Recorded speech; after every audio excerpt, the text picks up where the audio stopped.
Don't I know you, sir? Don't believe so. I haven't been here in many years. Name's Silas Greaves. Silas Greaves? The bounty hunter? Used to be. What are you doing here in Abilene?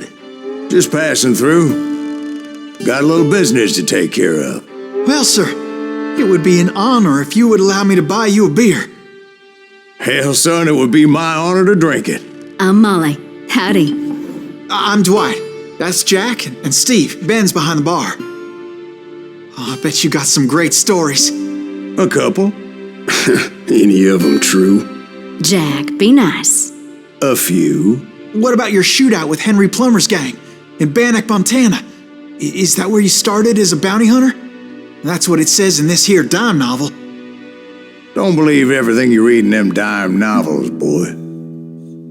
First man I hunted was back when I was riding with Billy the Kid. You knew Billy the Kid?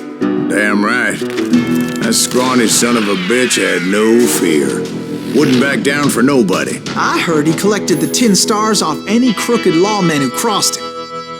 It was a war, boy. The Lincoln County War. And Billy promised his regulators would take the life of every bastard who helped bushwhack John Tunstall. Kid had a big chip on his shoulder and a hair-trigger temper. Made him dangerous as hell. It was about 30 years ago. Billy was hiding out in an abandoned farm near Stinking Springs. I threw in with the kid because the man I had sworn vengeance on was riding with Billy's enemies. But before I tell you why I want that sumbitch dead, let me tell you what happened that day. I was heading back to the hideout when suddenly I had this funny feeling. Funny, ha-ha? No, Steve. The other kind of funny.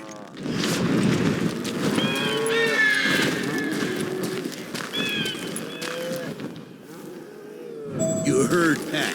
We need to stay here and keep an eye on the road. That's not fair. We're missing all the fun. I knew those two morons would never let me through. I had no choice. Is he with us? Was it Pat Garrett's posse? Oh, yeah. I heard the shots and I knew I had to move They're fast. coming from the rear! Garrett and his army of deputies had surrounded the entire homestead. I decided to help Billy and the boys out of here. So that's just what I did. Stay on it! Cover it! As the governor of New Mexico was paying for the kid's apprehension, Garrett was able to hire every gun hand in Lincoln County.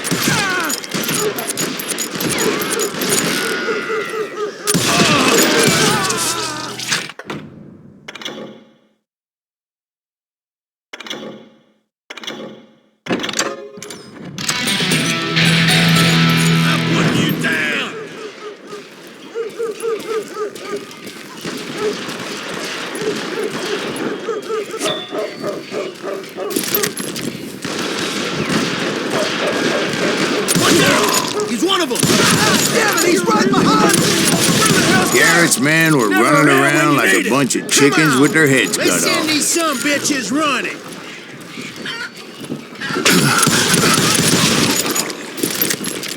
Leave him to me. I'm done with you.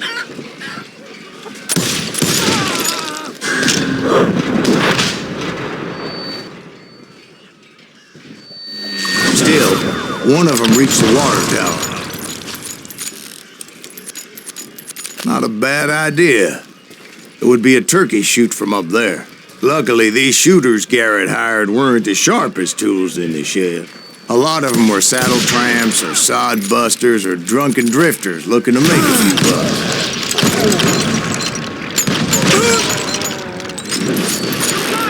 You hear me? You think you can kill me too?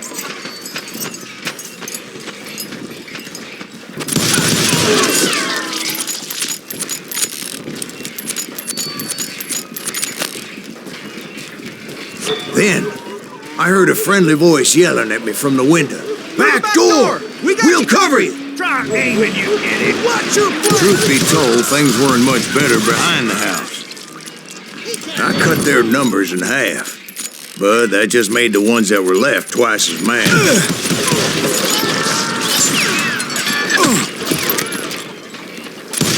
They made up for their lack of skill with a seemingly endless supply of ammo. It was a bit of a slog, but I finally fought my way around the back of the house. And like that, I was inside, none the worse for wear. I passed Dirty Dave, and upstairs I found Billy and Charlie Bolton. Rat in a trap! You...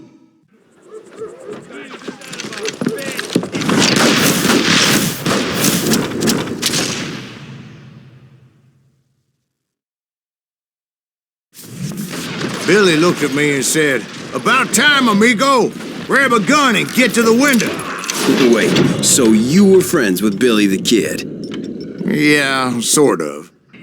Where'd he come from? Anyway, we were surrounded by dozens of deputized shooters who wanted to do us harm.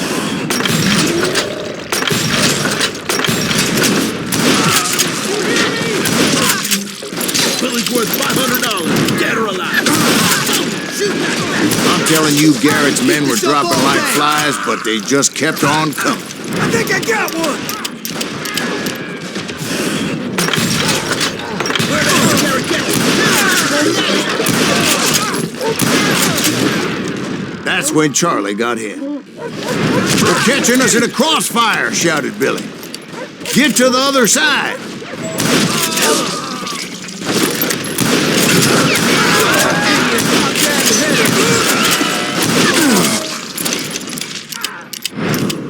He can't take us all on!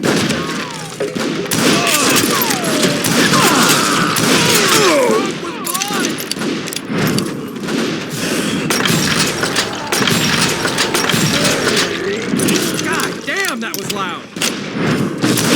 I don't know how many of those cocksuckers I personally put down, but it was pretty clear, even to Billy, that maybe discretion was the better part of valor.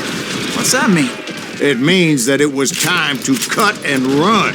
"They got a Gatling," Billy shouted. "Get the horses and bring them round back. I'll draw their attention." He directed that order at me, Those poor sons of and I bitches thought, are what done the for. hell do I have to do? Many would have fled in my place. But I had that false sense of invincibility that many young men have, like Jack. What are you saying, old man? Jack, he's just joshing with you now. Yeah, he better be. Mr. Greaves, please continue. Please, call me Silas, ma'am. Now, where was I? You were heading for Plummer. Right. Making my way past a passel of fallen foes. Sounds like Garrett hired a whole regiment of hired guns.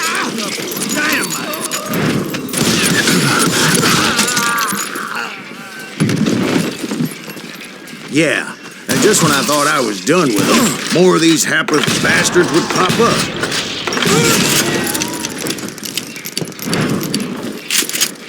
Finally, I had the stables within my reach.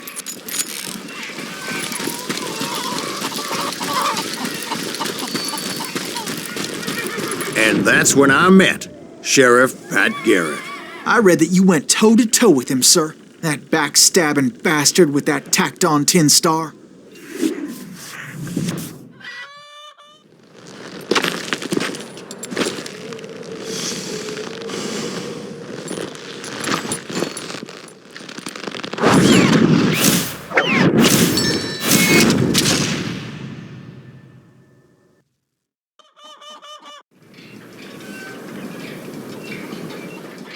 You challenged him to a showdown. You read that in a dime novel? It said he showed no fear as he took your measure with eyes like a rattlesnake.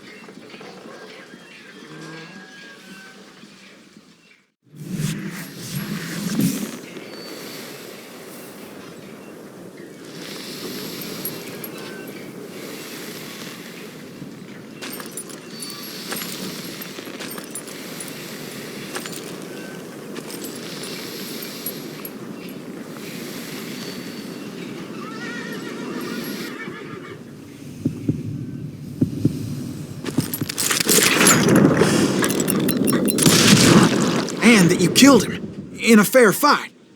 Is that what that Penny Dreadful said? No, boy, that ain't what I meant when I said I met Pat Garrett. So let me start again. I finally reached those damn stables.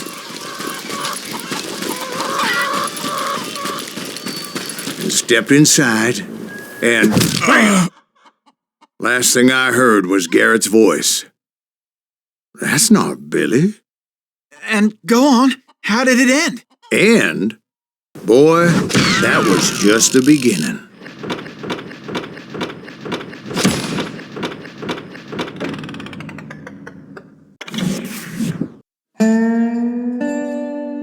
So what happened? Did Garrett arrest you? Yeah, after I came to, the bastard had clocked me with his Colt.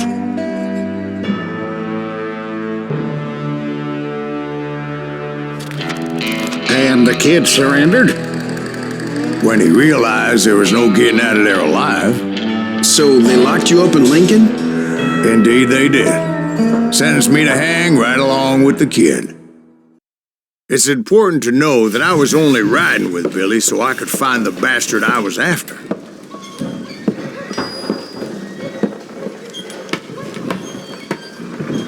He was with John Kinney's gang, and they were sworn enemies of Billy's regulators. Why were you after him? I owed that son of a bitch a bullet for what he had done to me and mine. Instead, all I got for myself was a goddamn death sentence. Luckily, it was right around then that I heard Billy make his move. He shot Jim Bell and a few other guards as he made his getaway. Later, they wrote that some lady friend planted a pistol for him in the privy. What the papers didn't say is that Billy helped me escape, too.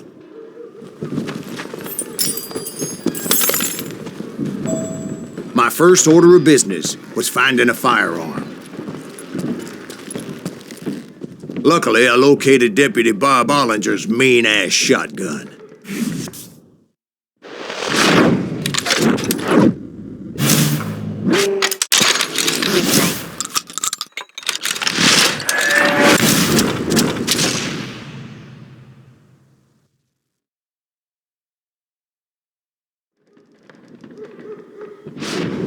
I saw Billy through the window, and he yelled that I should take to the rooftops to make my escape. So I did. Anybody see Garrett? That little son of a bitch shot Jim Bell! The kids escaped, raised a huge ruckus.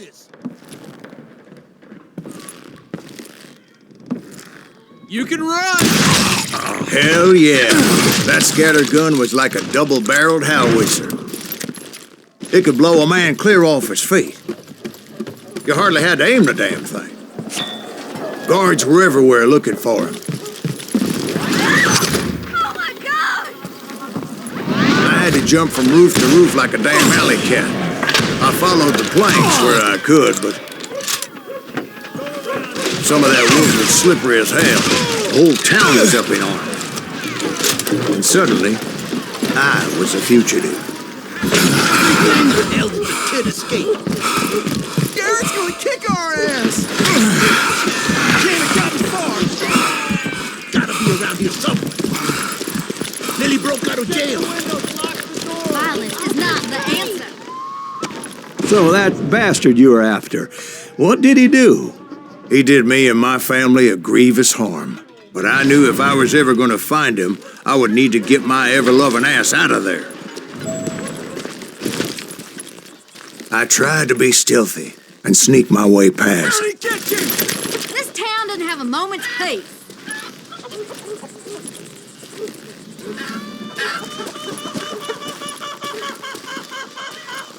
You! But hell, if they weren't all waiting for me. Apparently, some of them thought I was Billy.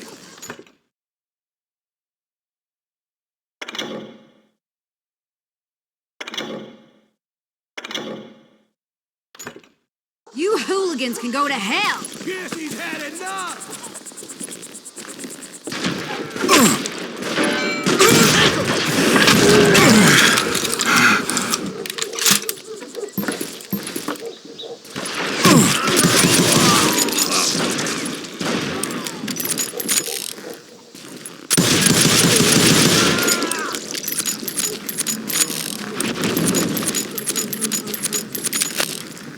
here. He's in town somewhere.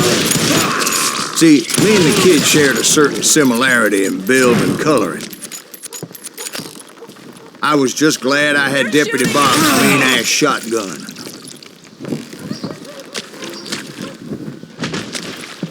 I've got this. Get your headstone! There's children here. Stop him! So much lead was whizzing by my head, it was like everyone in Lincoln wanted to put me in the ground.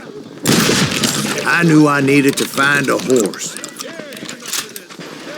Though I never did have a great fondness for those four-legged grass eaters.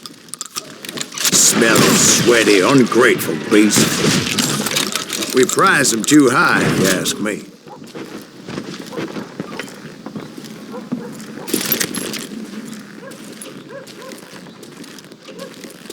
I got this! Put down your weapon!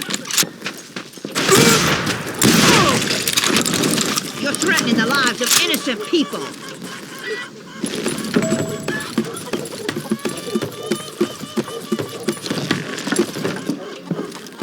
Damn town's going to hell in a handbag! But where was the kid while you were busy getting shot at? Gone. And that's when it occurred to me why Billy set me free.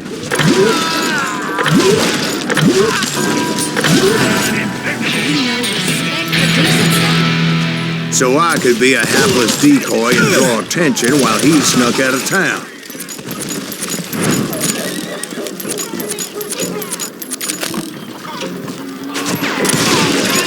I knew if I made it out of there in one piece, no one would put a price on my head. Because everybody in Lincoln would be dead?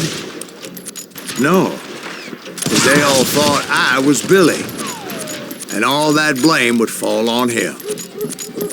Meanwhile, Deputy Bob Ollinger was organizing a posse to put me down.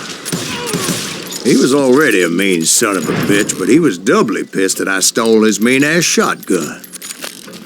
Anyway, it was me or them, and the only way forward led me straight to perdition. But the cards were dealt, and I had no choice but to play them. Get the women off the street!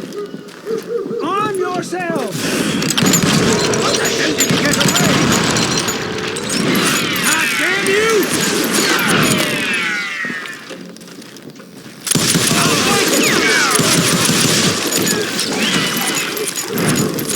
We can take him!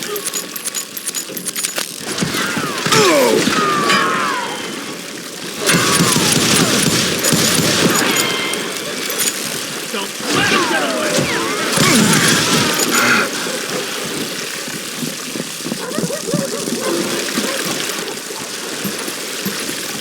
Stop him! Leave him to me.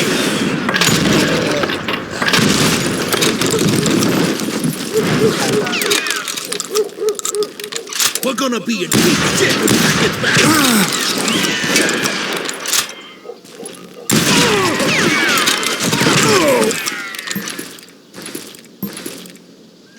Kill him!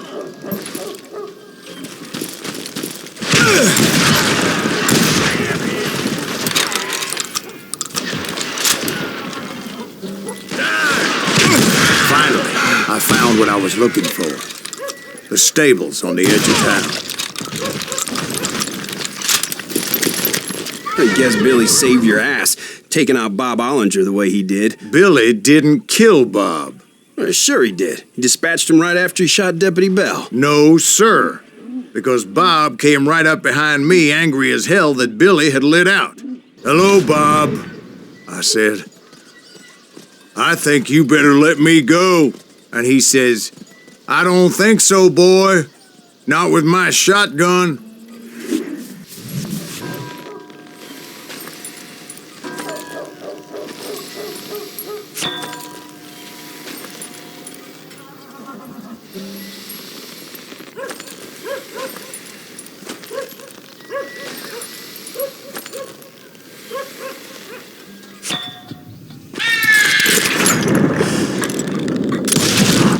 Some say I fought unfairly, but they weren't the ones looking him in the eye that day.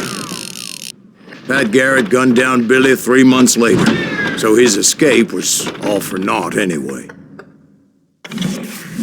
So where'd you go after Lincoln? Mexico. Until I realized nobody was looking for me. I ended up taking a job at the Rurales. The Mexican Rurales? I was hired to help them track down the cowboys.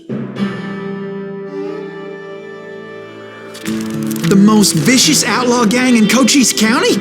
Curly Bill Brocius? Johnny Ringo? Led by old man Clanton himself. They must have paid you a pretty penny to take them hombres on. Not really. But truth be told, I had my own reasons for going after those boys.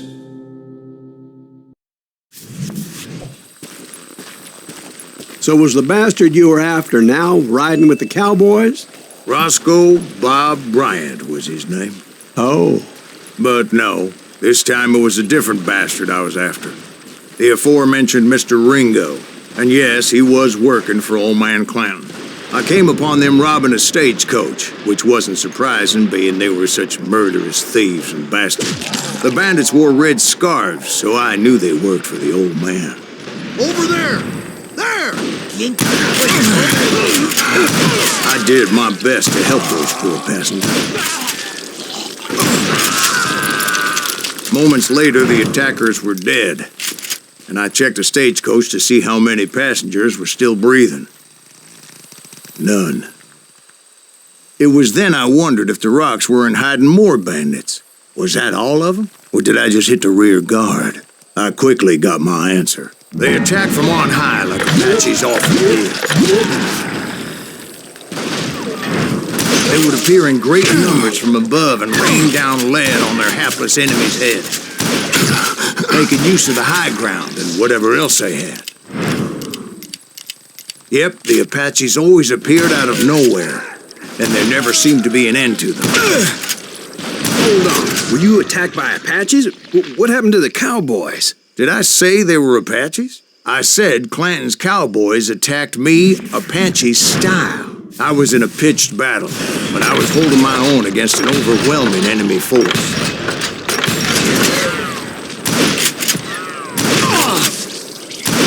See, at the time, I was still pretty green and would often blunder into regrettable situations. But I just kept shooting at anything I could see up in those damn rocks. I didn't see Ringo, but I knew he was with the cowboys. He and Roscoe Bob had done me a dreadful wrong, and I was determined to have my revenge. But to get to Ringo, I knew I'd have to fight my way past these other assholes first. Unfortunately, I was running out of ammo. Another perfect example of my relative inexperience as a hunter of men. I immediately knew that a tactical retreat was called for, as my vengeful fury was much less impressive without the bullets to back it up.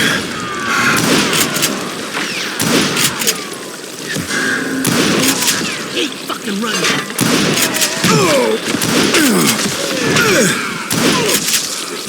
Finally, they managed to corner me.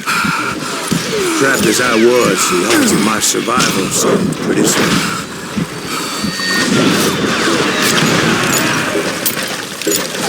Luckily, serendipity was on my side as I suddenly spotted a way out of my predicament.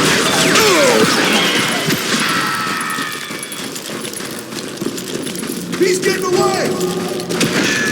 I ran ahead as if the devil himself was after me. Bullets were whizzing by my ears, but I wasn't about to roll over and die.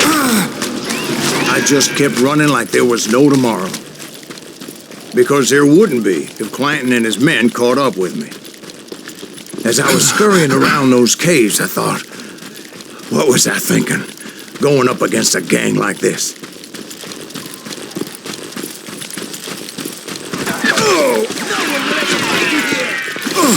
And that's when something miraculous happened.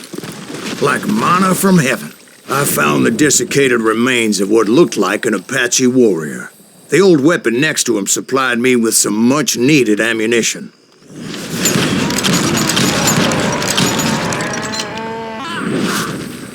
Bat Masterson once told me it was more important to be lucky than good, and he would know.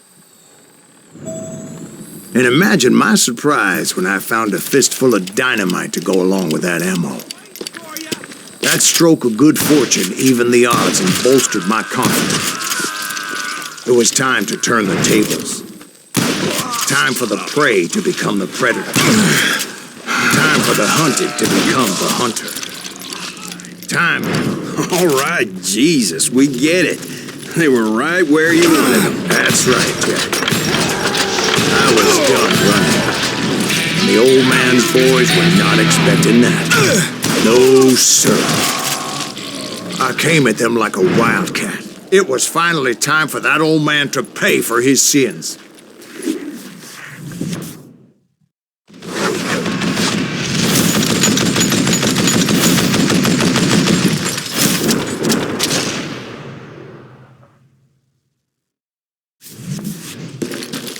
I yelled out at the top of my lungs, "Clanton, I'm coming for you!"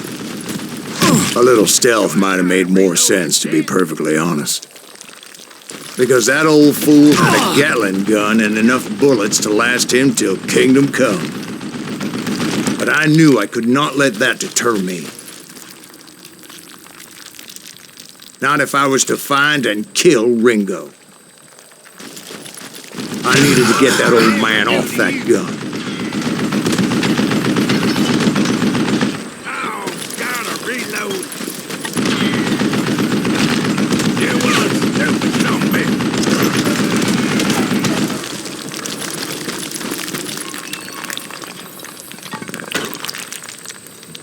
Stop your high. Wait, you goddamn boat.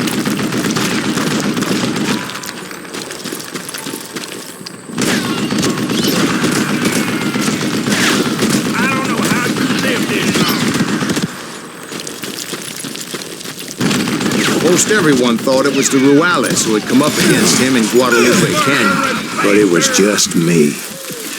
Where'd you get?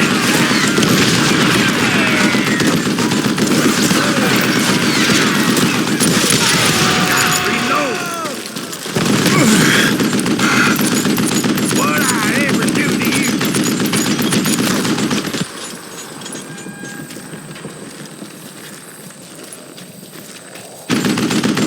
You was stupid zombie.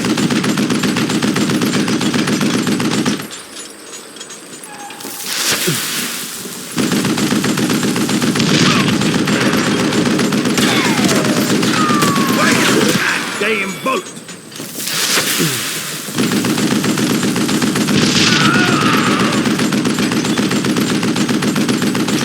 I don't know how you lived this long. Show yourself!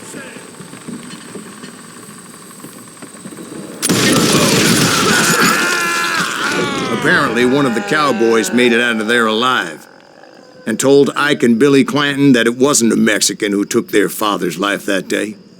They just assumed it was one of the Earps, and that little misunderstanding eventually led to that legendary gunfight at the OK Corral.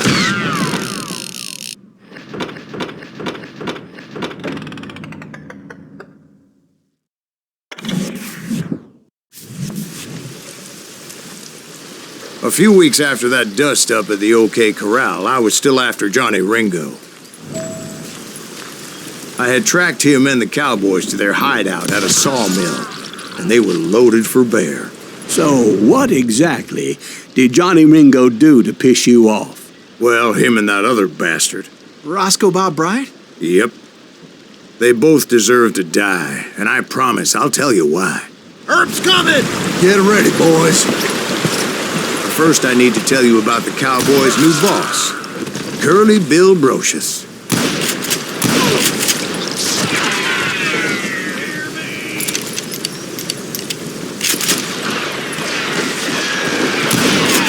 Curly Bill took charge of the Cowboys upon the old man's demise. And after that gunfight at the OK Corral, the Clantons wanted revenge. So they murdered Morgan Earp and grievously wounded his older brother, Virgil. Get him from the sky!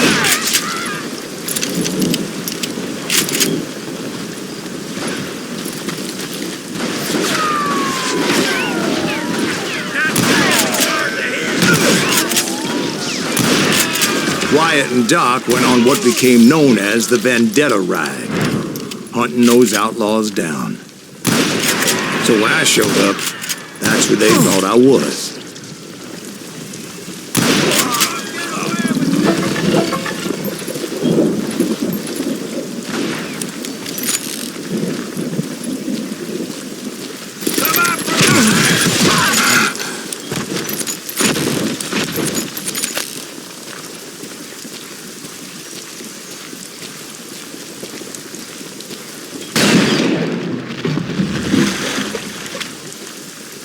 There were killers around every corner, all wearing red bandanas. That's how the cowboys identified each other, and I was beginning to wish I had one myself.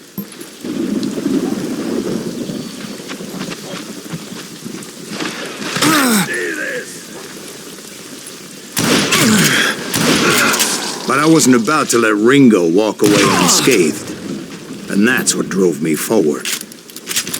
They say that Ringo was infernally fast. I hardly saw anyone faster, boy. Certainly not Wyatt Earp. That man was all hat and no cap. Earp wasn't much of a match for him, but Doc Holliday might have taken him. That lunger should have kept his nose out of it. They never charged anyone for the murder of Morgan Earp. You down. But everybody knew that Curly shot him in the back. That was common knowledge. Yeah, maybe so. But Ringo had nothing to do with it. He was just being loyal to a friend. Is that what you call it? Being loyal? Well, to get to that loyal friend, I had to pass by some buzzsaws as big as a man. Excuse me, sir. I have a question. What's that, Dwight? After old man Clanton died, why didn't his son take over the cowboys? Because Ike Clanton was dumber than a box of rocks and a yellow belly to boot.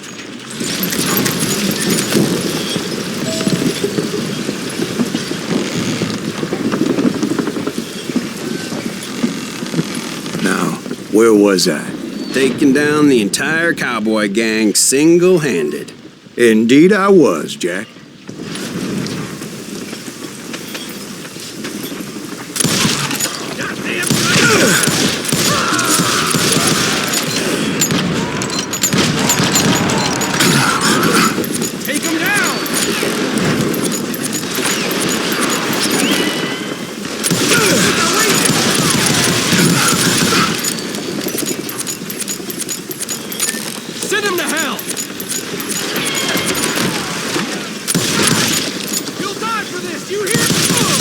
It wasn't easy, as those boys had good cover.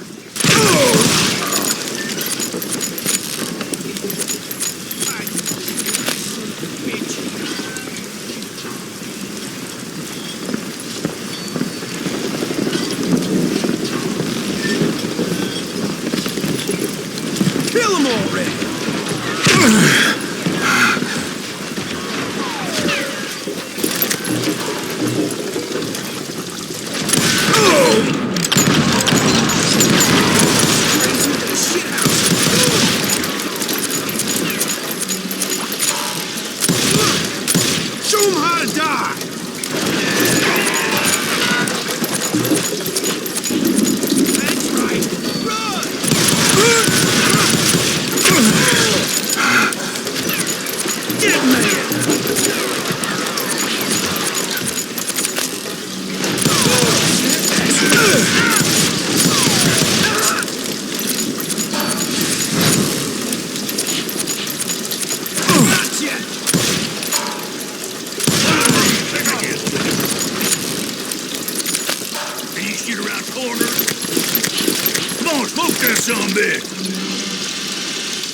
Keep shooting. I don't mind.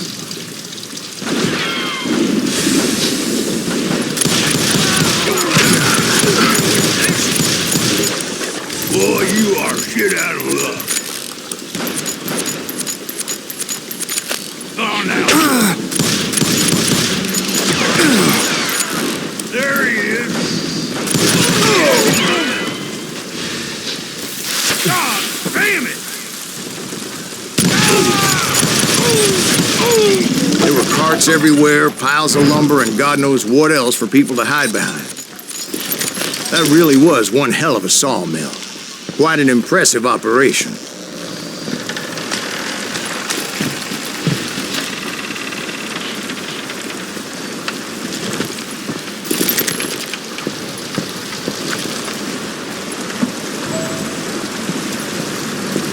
And where was Curly Bill? Did you see him? I'm about to get to that, Ben. Patience. I'm painting a picture here. There was this beautiful waterfall and a crystal clear stream that led to a verdant valley that was truly... Consider your picture painted. What happened next? Well, finally the bastards that were still alive made a last stand.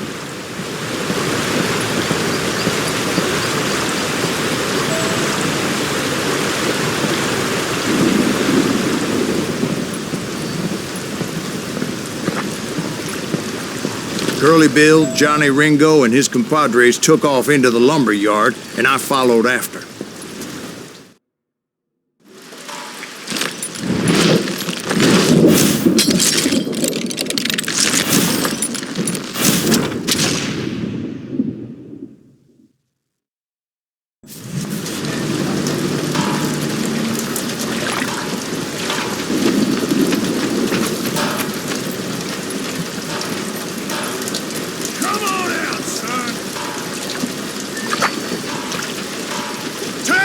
Dance with the devil. You working for Wyatt Earp? Did that sumbitch Earp send you to kill me?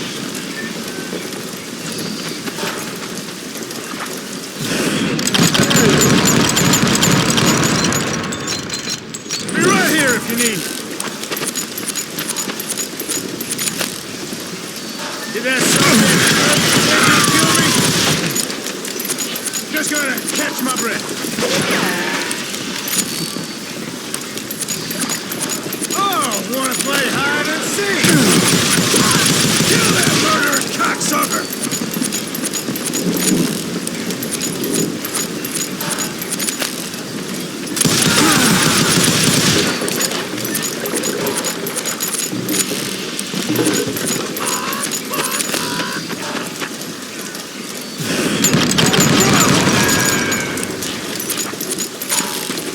See what you got.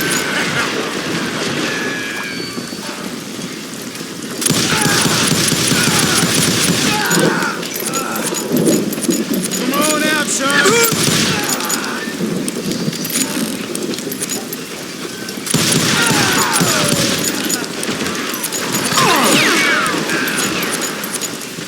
Hope you made your peace, brother.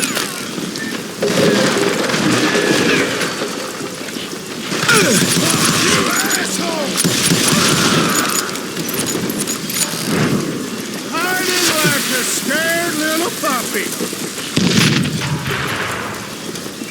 No one kills Curly Bill. Brocius gave me no choice but to take his life. But Ringo was nowhere to be found. I knew you didn't kill Ringo, because he was found dead in a different location altogether. To this day, his killer is still unknown. Indeed. Took me a few months before I finally tracked his ass to West Turkey Creek Canyon.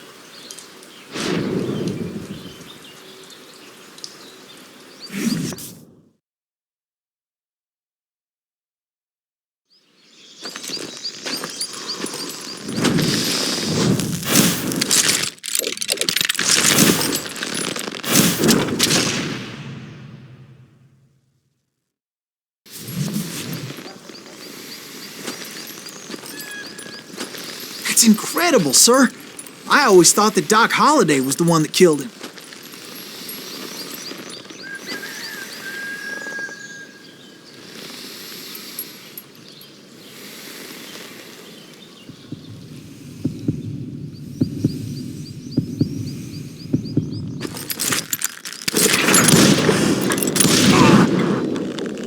Sorry I had to ruin the legend for you, boy. But the legend ain't always true. Doc Holliday had nothing to do with the death of Johnny Ringo.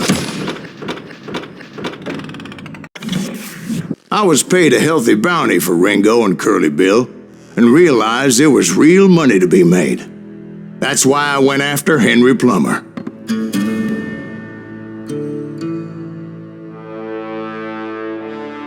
Now, wasn't he the sheriff who augmented his income by shaking down miners and robbing gold shipments? That's the one. Oh, yeah, I remember him. He ran that gang of thieving outlaws called the Innocents. So it's true that you went toe-to-toe with him? Indeed I did, son. Indeed I did. I knew I needed resources if I was going to track down Roscoe Bob Bryant, and hunting Plummer looked like a good way to get rich quick. As the local vigilantes exposed him as the leader of the bandits, and put a generous price on his head. Plummer rallied his gang to plunder one last gold mine before making their escape, and that's where I thought I'd find him.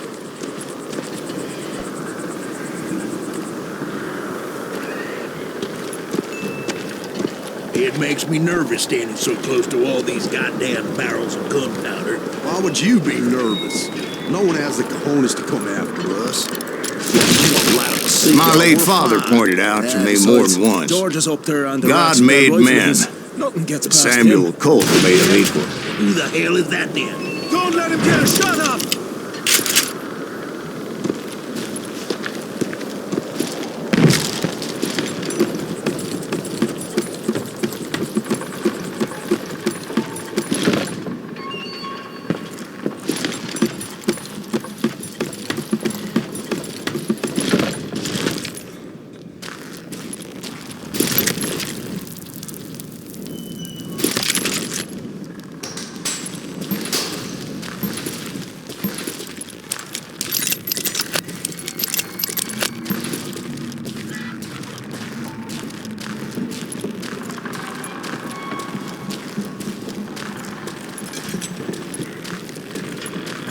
I knew that dynamite wasn't mine, so I decided the polite thing would be to return it. It was the biggest gold rush since Sutter's Mill in '48. Unfortunately, prospectors weren't the only ones drawn to those riches. There were thieves and killers, robbing travelers and hijacking gold shipments. Like those that ran with Plummer. Some were just regular folks I knew from town, drawn by greed and easy pickings. Charlie Crow, the blacksmith. James, who worked in the stable. Sam and Jeremiah Barber, the butcher's sons. Plummer had a lot of men on his payroll, a hell of a lot. That son of a bitch pretended to protect the public with one hand while stealing them blind with the other. Of course, the rest were veterans of the Civil War. Stone-cold killers trained on the bloody fields of Shiloh and Antietam. He set up a defensive perimeter which I had no idea how to breach. I thought I was some kind of hero.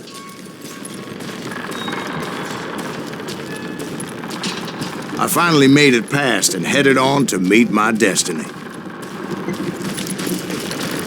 But first, I had something I needed to figure out. I had a few ideas on how to get into that mine, but once I made my decision, I knew there was no turning back. So my first thought was to enter the nearest mine portal. I saw an entrance. Made sense.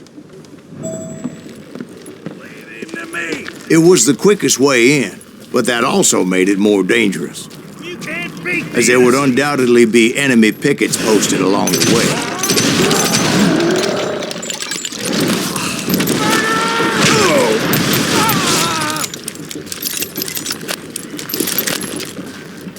Besides, once you enter a mine like that, it's easy to get all turned around.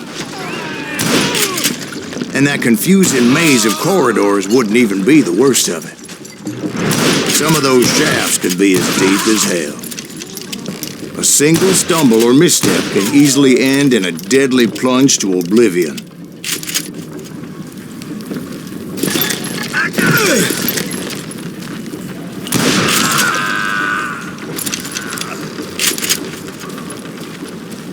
Quick reflexes often make up for a lack of common sense.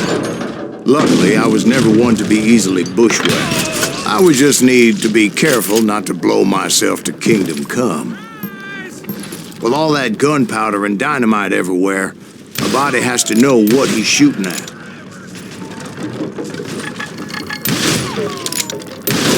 Now you're really pissing me off!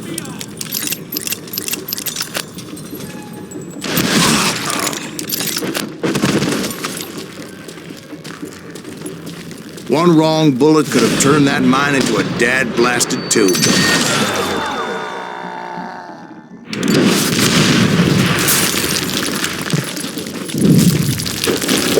I freely admit that my plan of attack was not just moronic, but clearly insane.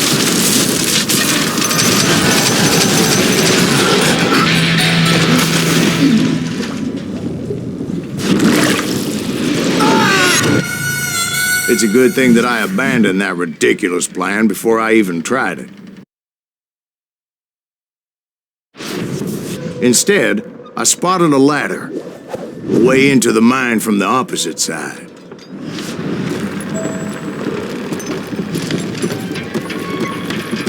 It was a long way around, but that approach seemed more sensible at the time. Of course, being I had a problem with heights, that scaffolding scared the bejesus out of me. Climbing down that ladder required some caution, because even though I had a younger man's reflexes, no man can dodge a damn bullet while climbing down a rickety ladder. I was determined not to give up, however.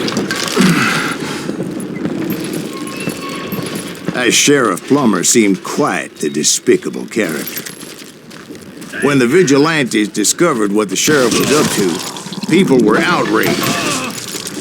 That 10,000 they put on his head would go a long way to helping me find old Bob. And I had made it my mission to settle that score come hell or high water.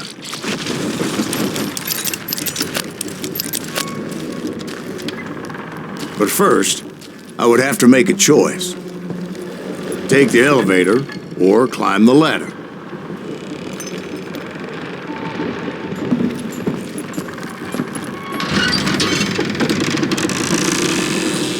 I picked the more convenient and more dangerous route.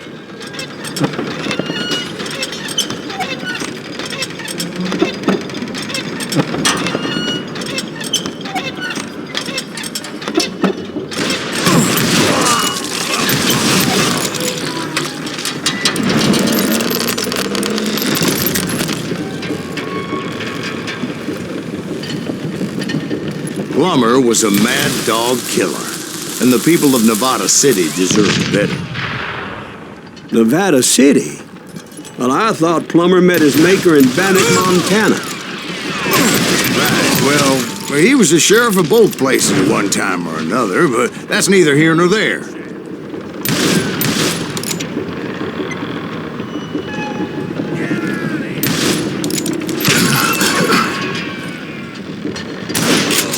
The point was, taking him down would save a lot of lives, including my own.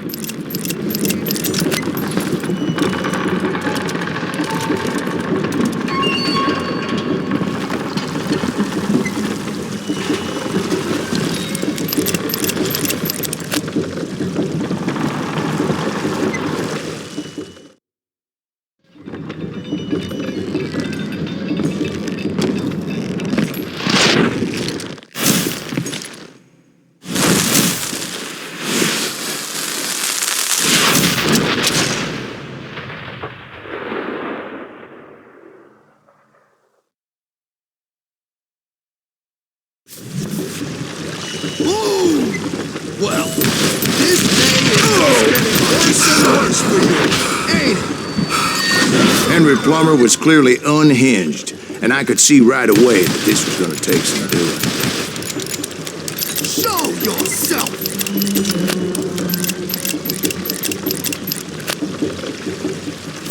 I got a lot more dynamite than you!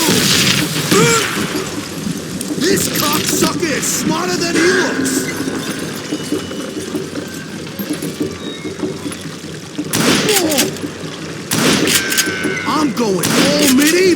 your ass. Oh! How do you like that? Oh!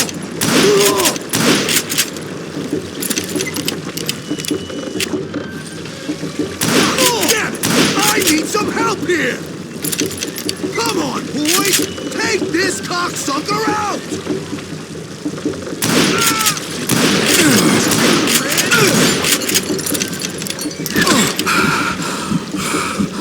I can't hear you!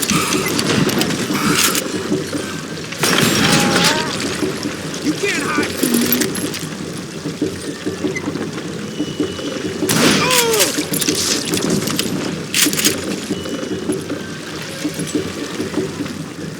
They're gonna need a dustpan to pick you!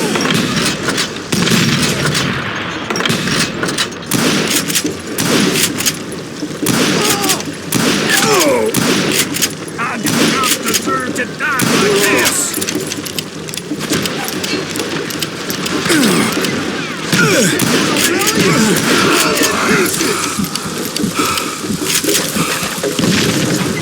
You can run, but you can't hide forever!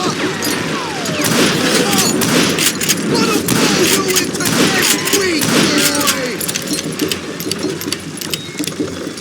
They're gonna need a dustpan to pick you up! No blood money for you today!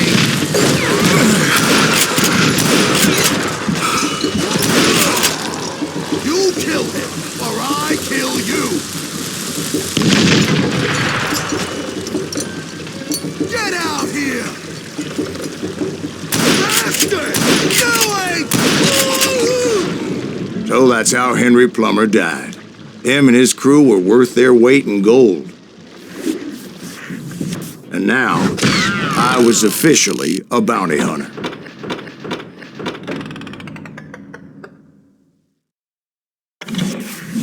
So, did you finally go after that Bob feller? Well, I heard word he was in Kansas with John Wesley Hardin. So that's where I went. Where in Kansas? Abilene. Why do you ask, Ben? No reason. Was Hardin as fast as Ringo? Ringo was fast, but John Wesley was as fast as the devil himself.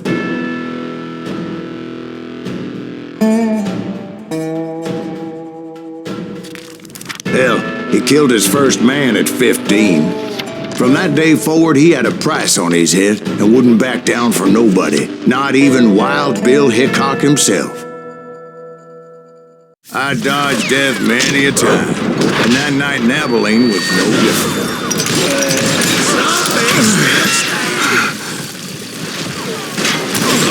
I was there with the intention of finding that bastard Bob and collecting the bounty on John Wesley.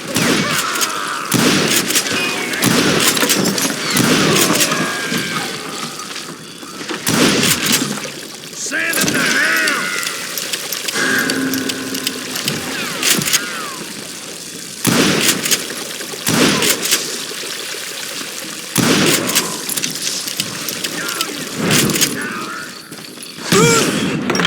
I thought the Texas Rangers got Hardin. Yeah, that's what they want you to believe. It was coldin' a witch's tit and a brass bra that night as I fought my way past his loyal compadres to the very same saloon we're sitting in today. Look around and imagine this place painted in blood. Hardin was waiting for me, and...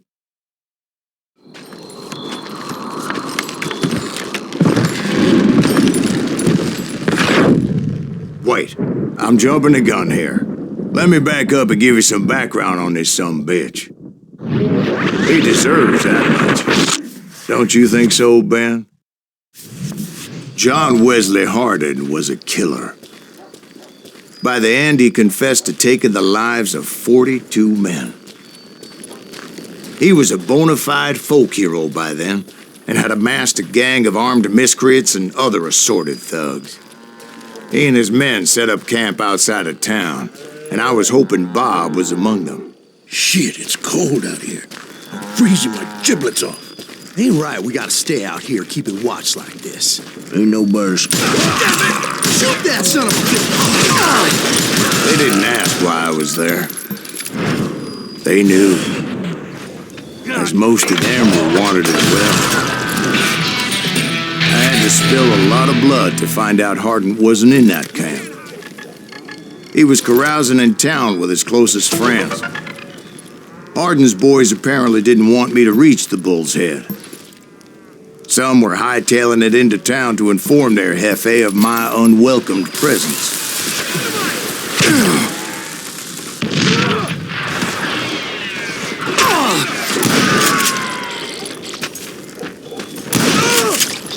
Brother, I'm gonna make...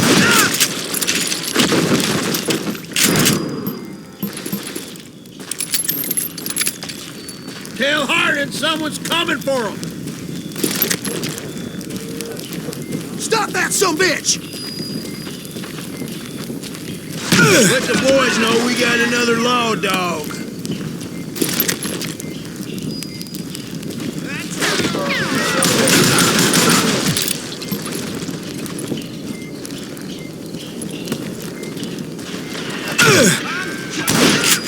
I wondered if Bob was among them.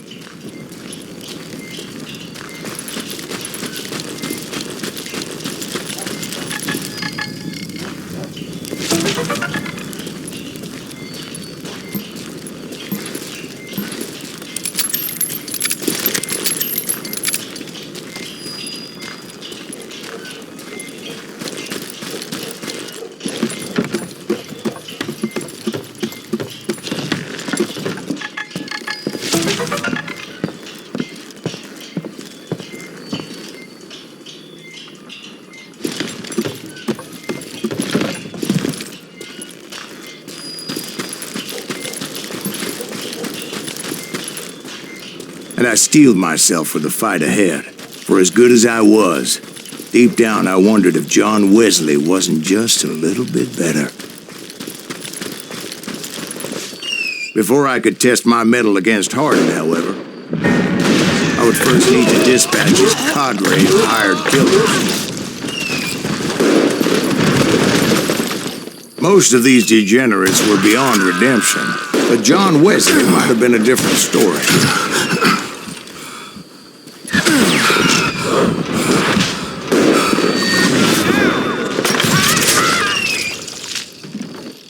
I didn't learn until later that that night was in fact his birthday celebration.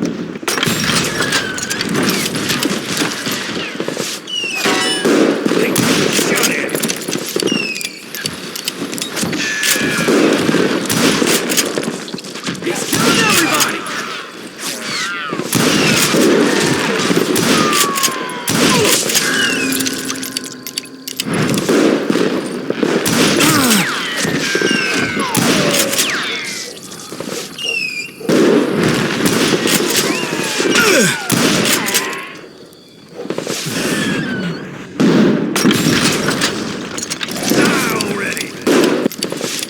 I think I already mentioned that I found Hardin in this very saloon.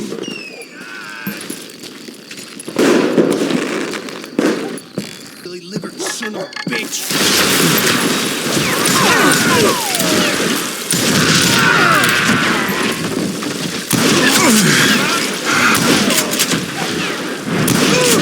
In fact, I felt a certain hostility.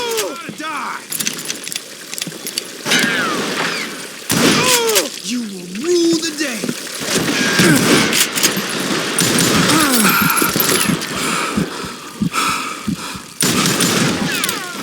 Yeah, you know. I was disappointed that neither Bob nor John Wesley were among the dead. But that was short-lived, as a moment later I was facing down the fastest gun in the West.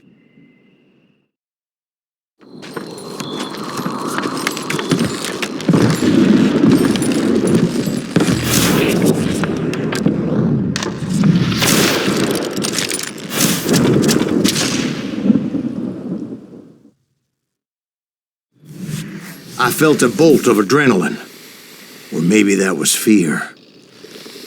He was well known for his tricks, and I knew I'd need my own if I was ever to defeat him.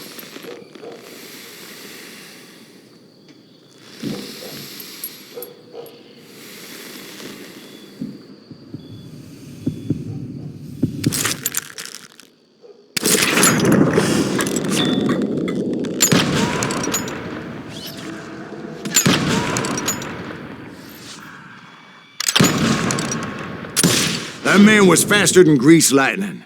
But being inebriated as he was, he didn't count his shots. And now, he was at my mercy.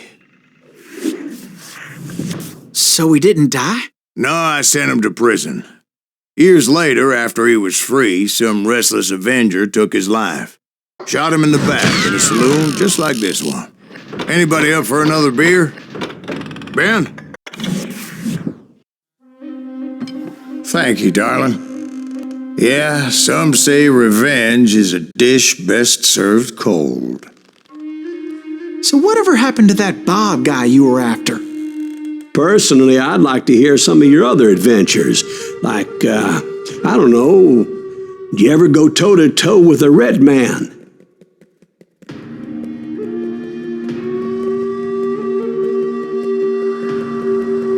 Yes, I did, Ben. I remember once I was after this renegade Apache, Grey Wolf. Strangely enough, revenge was also his primary motivation.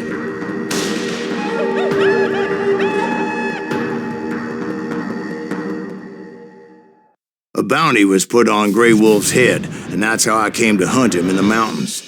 Mountains so high they tickled the nether regions of heaven.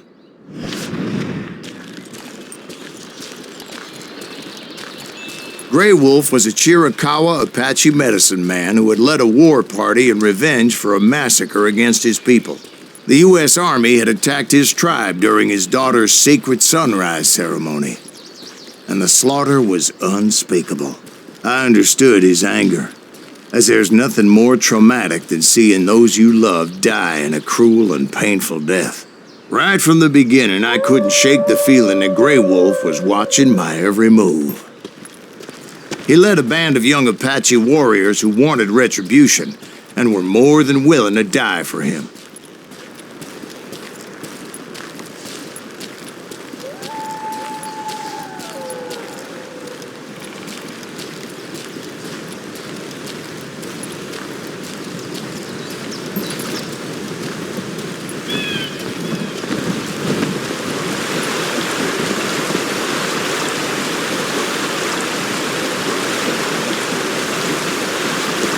They saw me before I saw them.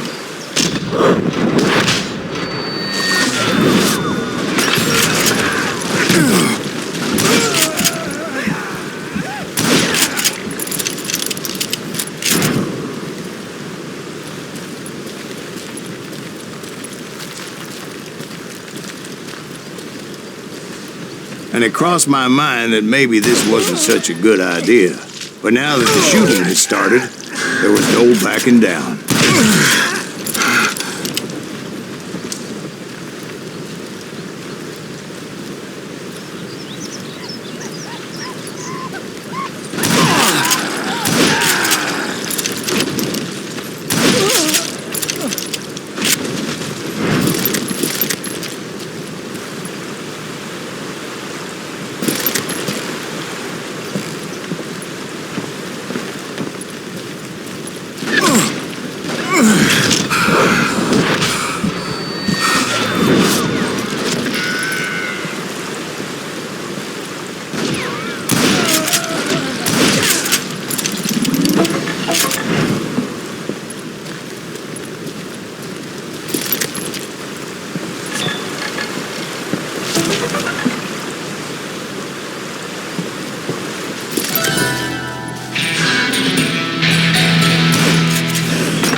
It was rugged country, the winter home of the Chiricahuas, and that's why they had retreated there.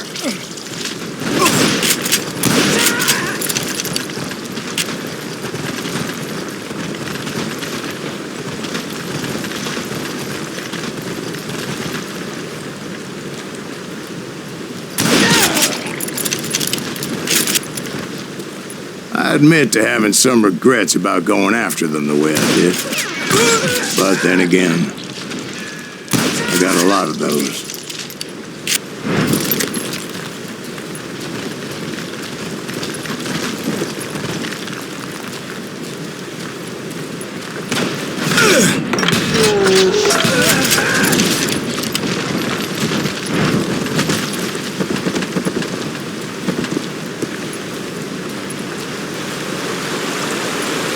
Did you find Grey Wolf? Not at that moment, but I did find the entrance to their hideout.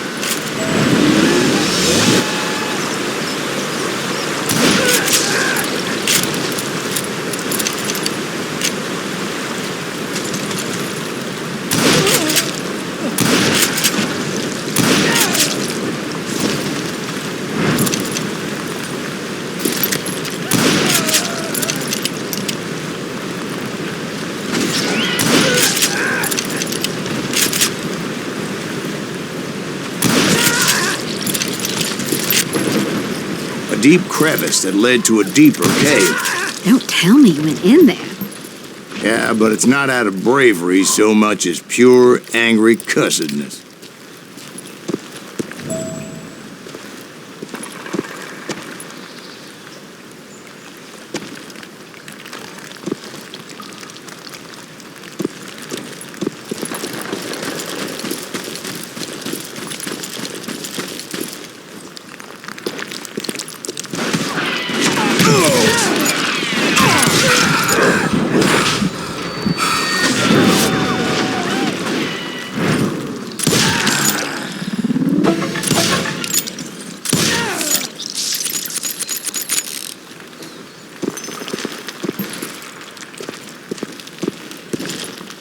See, back then, I had a stubborn streak a mile wide, and I wasn't about to back down.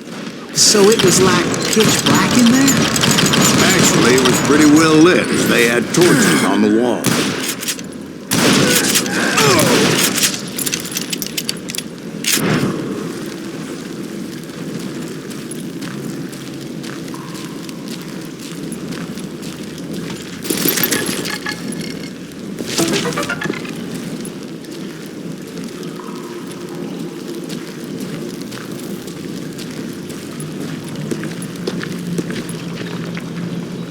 How big was his cave?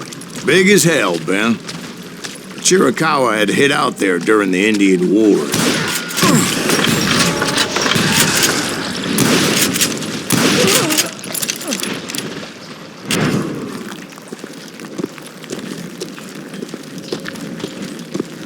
They thought it was haunted with the ghosts of those murdered by the horse soldiers. The cave was haunted with dead Indian ghosts? To be honest, I was more concerned with the live ones than the dead ones.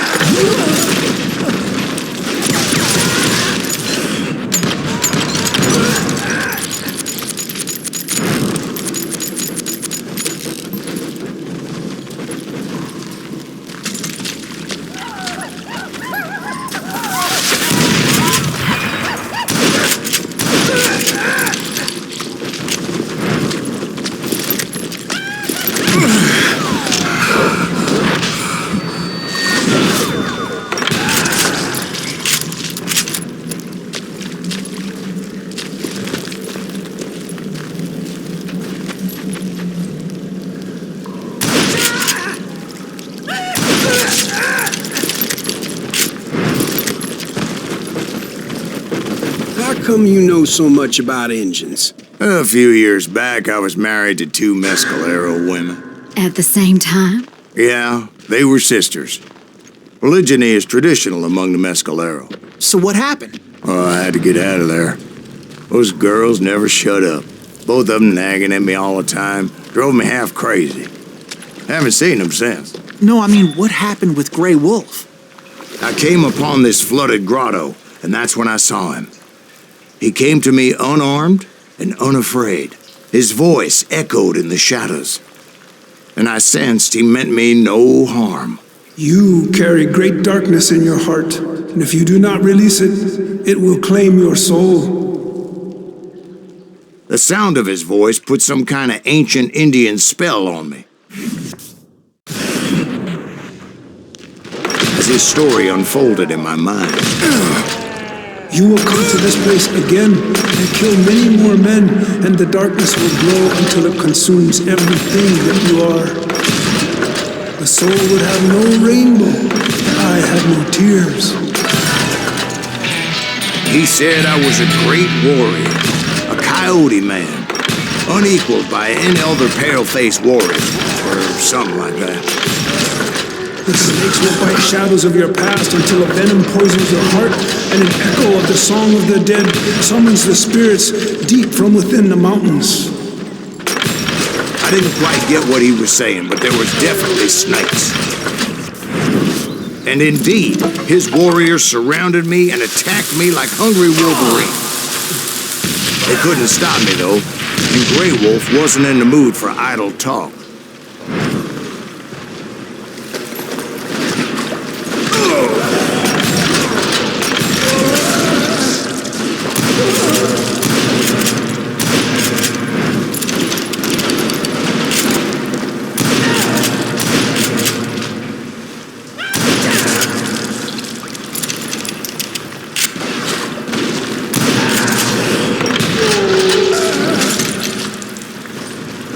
I swear I couldn't see any way out of this trap.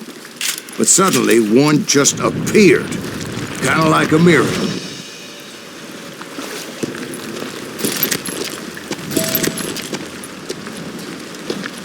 I felt like I would be lost in that damn cave forever.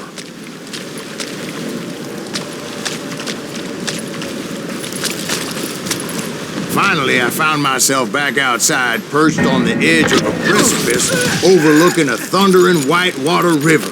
To get where I was going required several leaps of faith, but no way in hell I was turning back. I chased after him, determined to make him explain the meaning of all that mumbo-jumbo. Mumbo-jumbo is right. Are you making this all up as you go? A few details may be fuzzy, brother, but I am relating exactly what happened to me. There were dozens of Apache warriors aiming at me from on high. Dozens? Well, maybe not dozens, but there was a lot of them. At least 3 or 4. Well, more than that, little lady.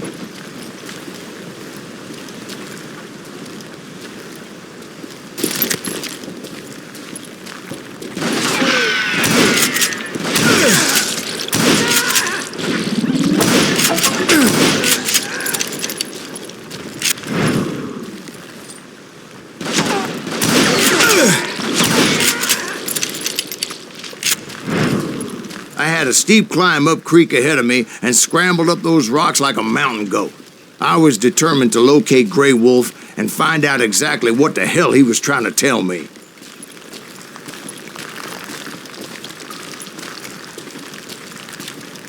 And wouldn't you know it, that crafty son of a bitch led me right into a trap. What kind of trap? Well, son, there had to be at least 100 Apaches surrounding me. 100? God be my witness. Oh, come on. Who are you kidding? Hey, I believe you. Come on, tell us how it ended. All right, but I'm not gonna drag this out. Where were we? You were surrounded by 100 Apache warriors. Well, I didn't take the time to count them exactly, but there were a lot of them.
And in the end, a path appeared before me that I had not seen before. I followed it as I desperately needed to find out what Grey Wolf was trying to tell me. But it was like that son of a bitch disappeared into thin air.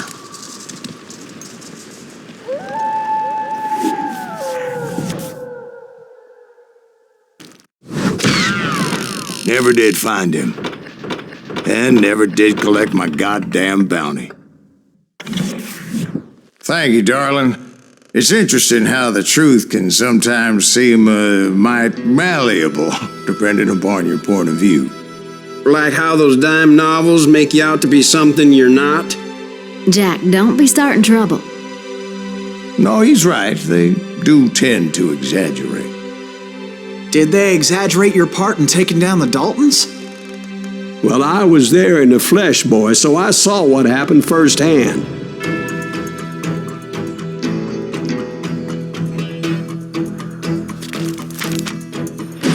Those Daltons were lawmen once, before they all went bad, robbing banks and trains clear across the territory. Until Coffeeville, of course. I was one of the citizens who took up arms that day. Fighting on the side of right? I did my best, sir. We all did. It was early morning. One of my friends was a local gunsmith, and he handed out firearms to anybody who'd take one. You see, the Daltons got it in their heads to rob 2 banks at the same time. 2 banks on the same damn street. Story was Bob Dalton's girl was always writing him about how he had no ambition. Well, the locals recognized the Daltons right off. Before they could get away, half the town took up arms to defend their property.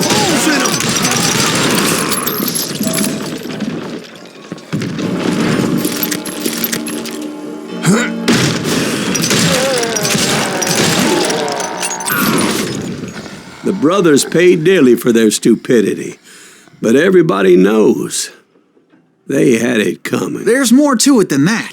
I read all about that day, so I know for a fact that it went down very differently. First of all, it was high noon. A posse of U.S. deputy marshals were on the rooftop across the street. Get ready, boys. They're gonna make a move. The lawmen had been tracking the Daltons for months, and now they finally had them dead to rights. One of them was a bounty hunter feared by many a lawbreaker. The marshals tried to get the Daltons to surrender. They'll give up eventually. We just gotta wait the son of a bitches out. But this bounty hunter knew that the brothers were far too proud to ever lay down their guns.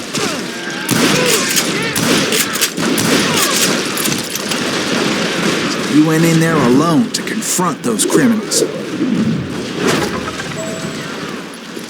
One of the marshals shouted, "Where are you going? Are you crazy?" Hey, where do you think you're going, dumbass? That rifle's mine. But he paid him no mind. He saw a way to get around to the back of the bank.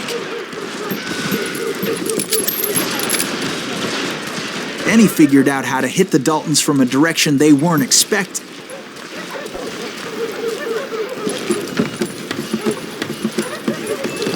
From above. Fortunately, a water tower was right there. A moment later, he was climbing up a steep ladder, laughing at danger as he did. It was brave men like him who risked their lives to tame this wild country.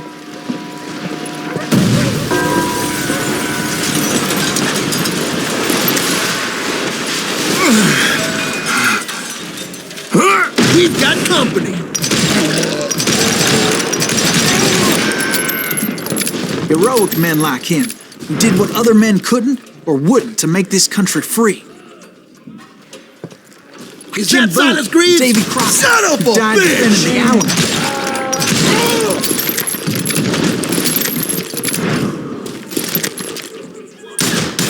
You can't hide from me.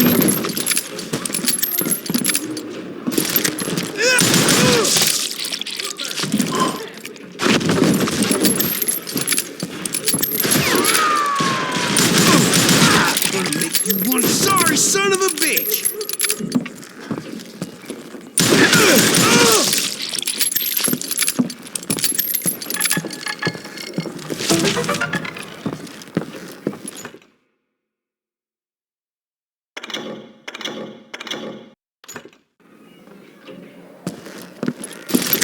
Over there!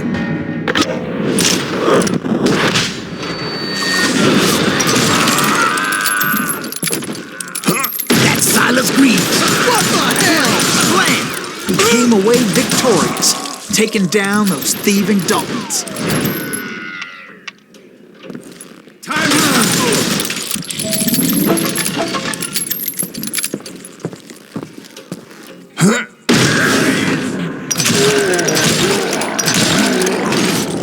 His name was Silas Greaves, and when the dust finally settled, he was the last man standing. Sorry, kid, but that just wasn't the way it happened.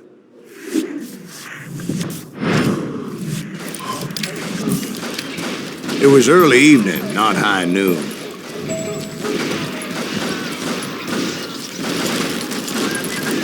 The Daltons blew up a safe, and were all set to hightail it out of there. I was late to the party, and Coffeyville was already up in arms. Those pathetic deputies surrounding the bank were dropping like flies.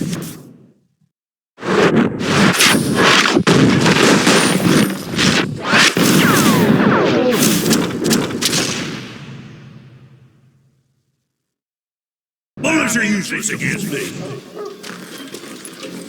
Come on now.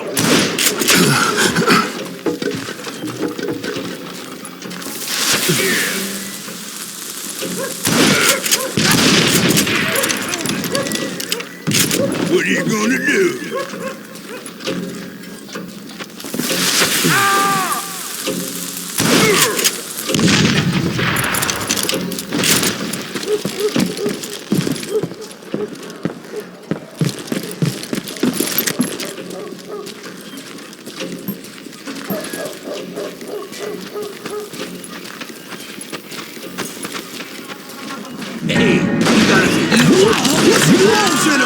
Those friends came after me like a pack of wild dogs, tooth and nail.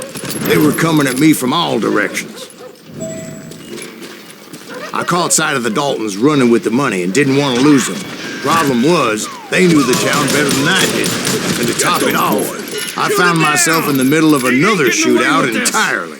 Did the Daltons hole up in somebody's house? No, it was the Smiths, I believe. They were cousins of the Daltons. And they were shooting at the Browns, who were shooting at the Daltons, which wasn't any surprise, because those two families have been feuding forever. And since the Joneses are related to the Browns, they shot at the Smiths, pissing off the Heimhoffers, whose daughter recently married a Smith. Well, bullets were flying every which way as all the old feuds in Kansas caught fire all at once. There was a hell of a lot of pissed off people in Coffeyville that day.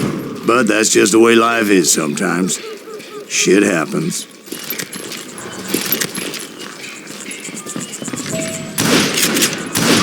You maniac!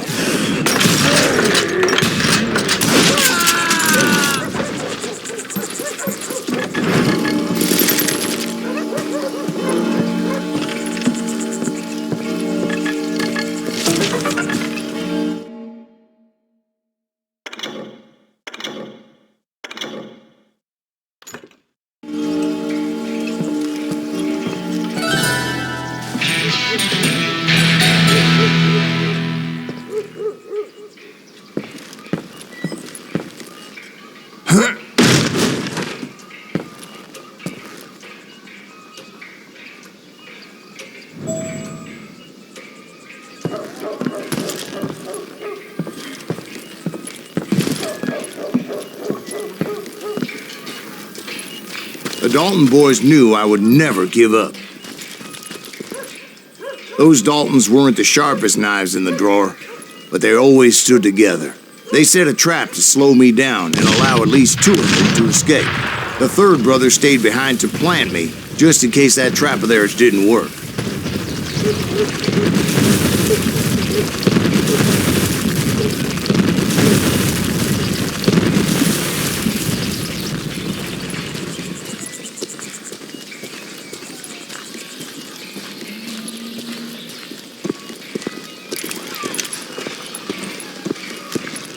It was Emmett, the youngest, and he decided to stand his ground and face me down.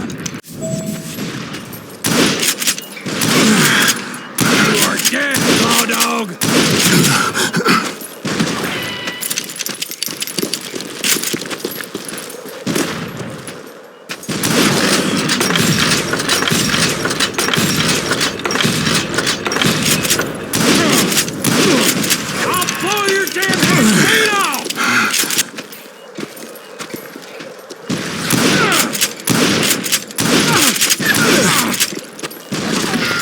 You are dead, law dog!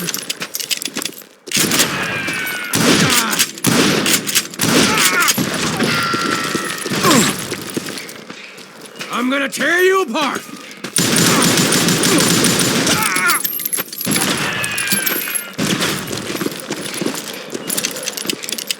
You messed with the wrong damn Dalton. But Emmett Dalton survived the robbery in Coffeyville. He's the only Dalton who did. They say he was shot 23 times. Well, Dwight, who do you think put all those damn holes in him? But I have to admit, that boy had grit. We'll get those suckers! It took me a couple of days to track the Daltons down. They can't get away with this! And in that time, a whole posse of local vigilantes offered to lend a hand. We'll track them to the ends of the earth. They seemed as determined as me to find those outlaws. But as we headed into those swamps, it was like I had my own private army. There was no way those boys were getting away this time.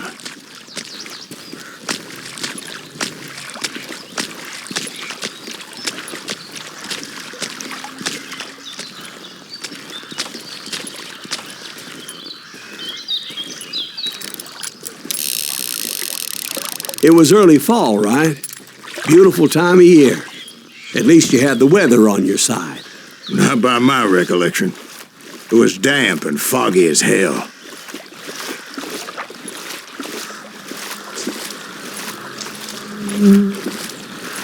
It was tough to stay on a true course, so we kept an eye out for landmarks.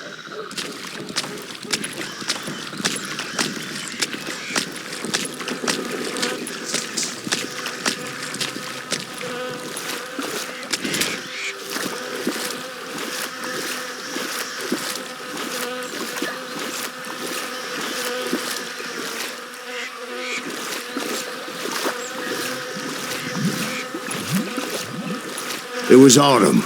The maple trees were in full color, red as blood.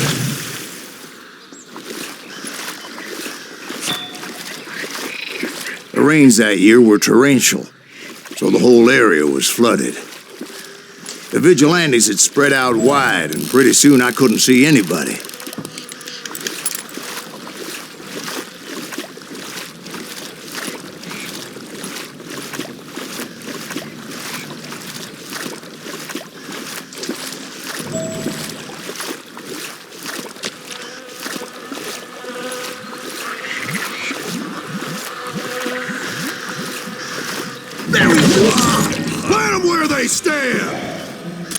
Except for some bitches ahead of me wanting to do me harm. So I had to face them alone. I wondered why my compatriots didn't come running when they heard the shots.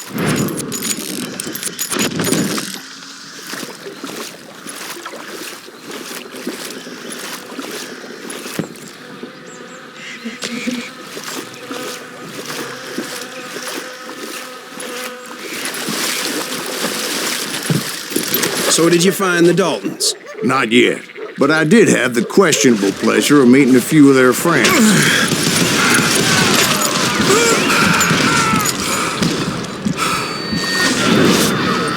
One sorry son of a bitch!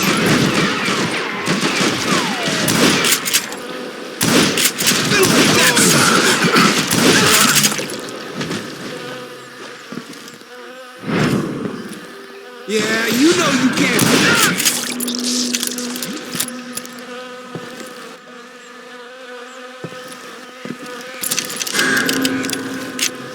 The boys had established quite a reputation by that time, so they attracted all manner of riffraff to their cause.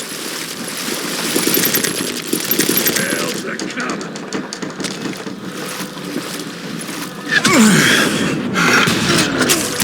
Ready for a belly full of bloodshot.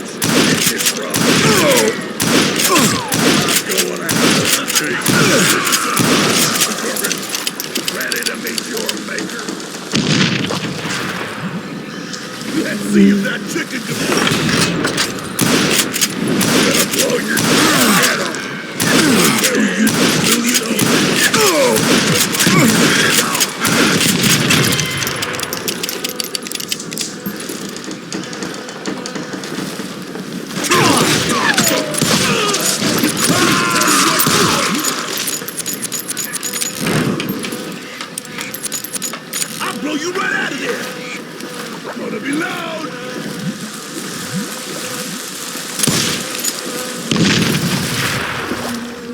and my reinforcements was nowhere to be seen.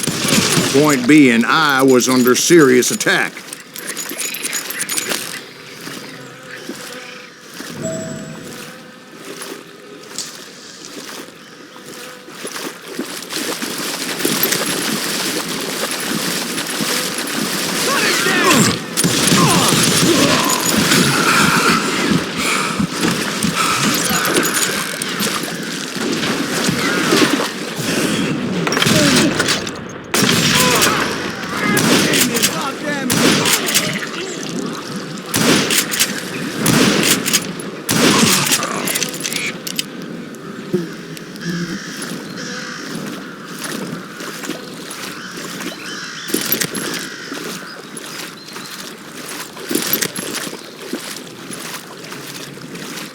But luckily, a barn materialized as if right before my eyes. I scrambled up top to get a better view.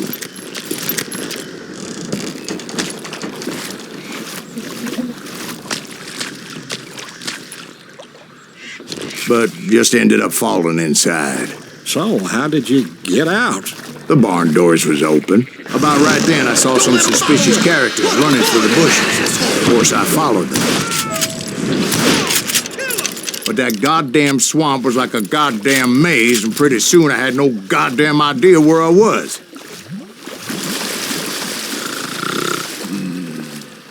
Steve? So I just started walking, and pretty soon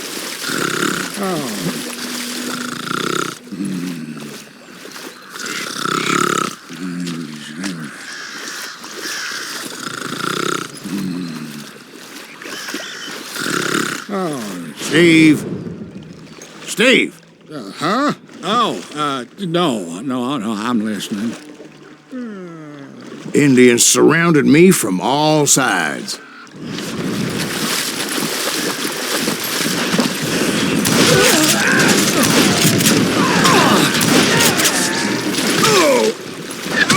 Indians? There were Indians? No. I just wanted to make sure Steve was paying attention. Now, where was I? You were following the Daltons through a swamp? That's right. See, Steve? Dwight's paying attention. No, I'm listening. I was just resting my eyes. So, where was I? The Daltons. Right. See, there's a reason so many outlaw gangs are made up of brothers. Being a brother is a very sacred thing. It's a bond like no other.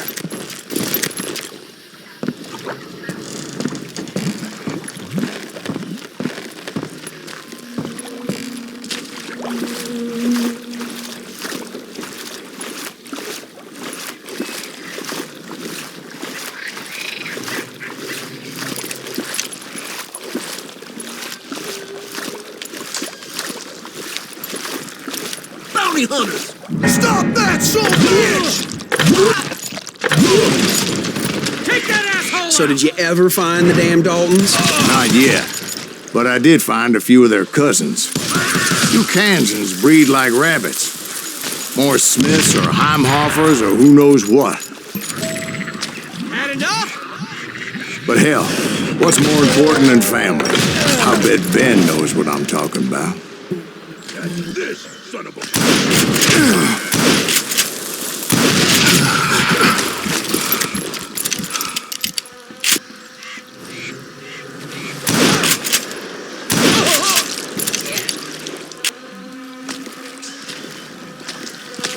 Can't beat us all!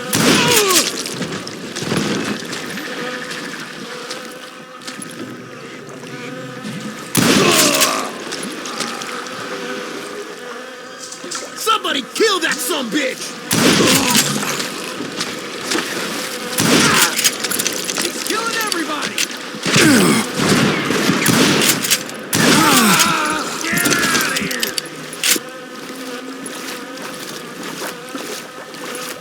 God damn you,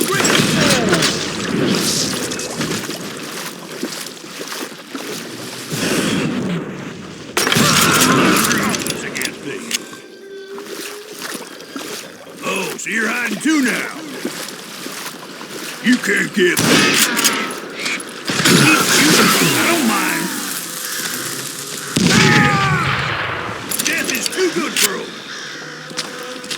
What are you gonna do? Face me, you coward! Waste your bullets. Go ahead!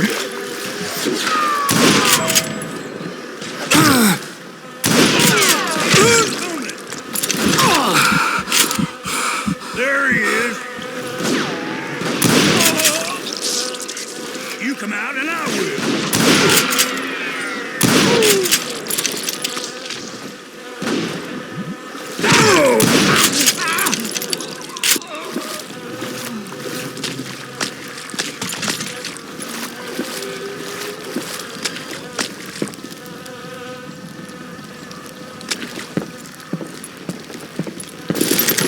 You keep missing.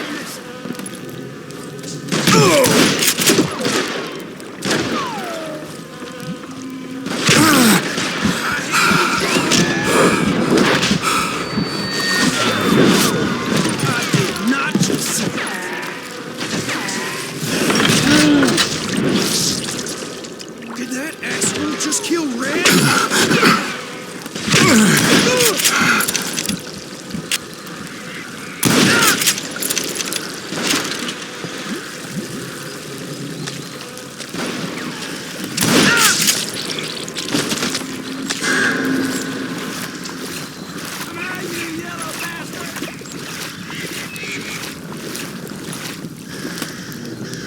I'm ending you.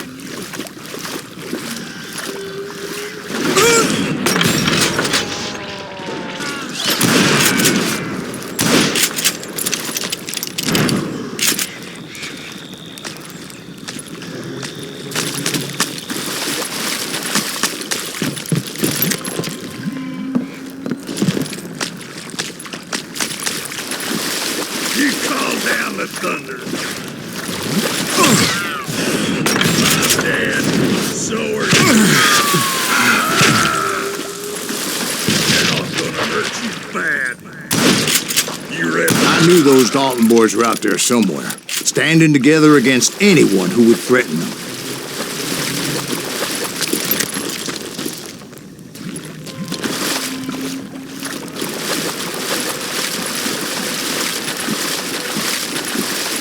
And that's when I saw it. A goddamn steamboat.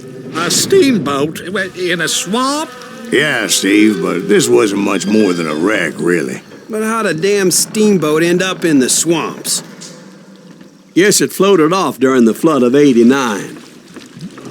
Now, was it a stern wheeler or a side wheeler? What? Does that really make a difference, Steve?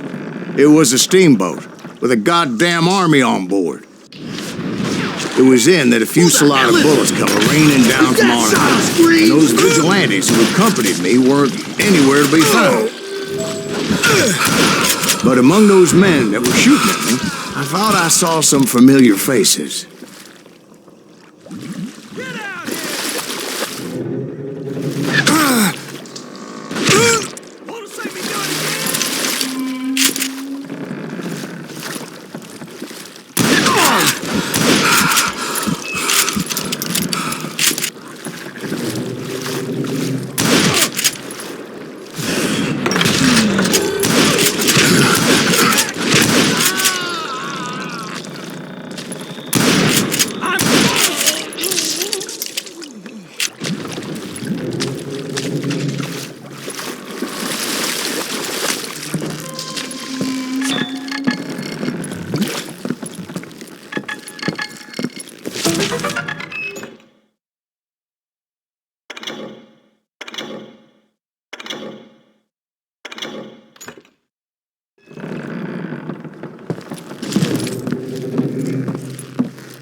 Somewhere up there, the Daltons were waiting on me.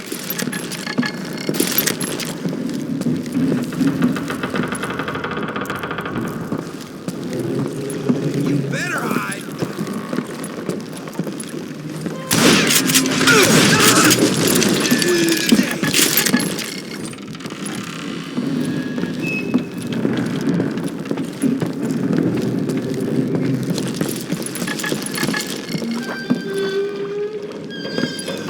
That's right.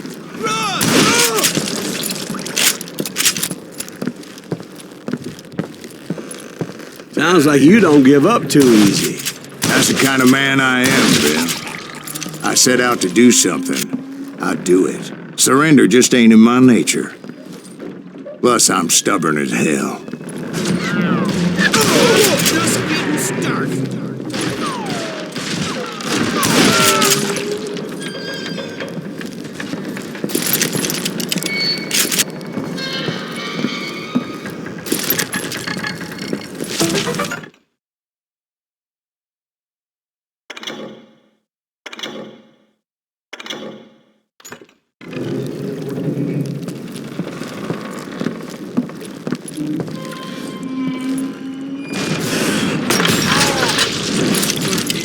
Sorry, son of a bitch!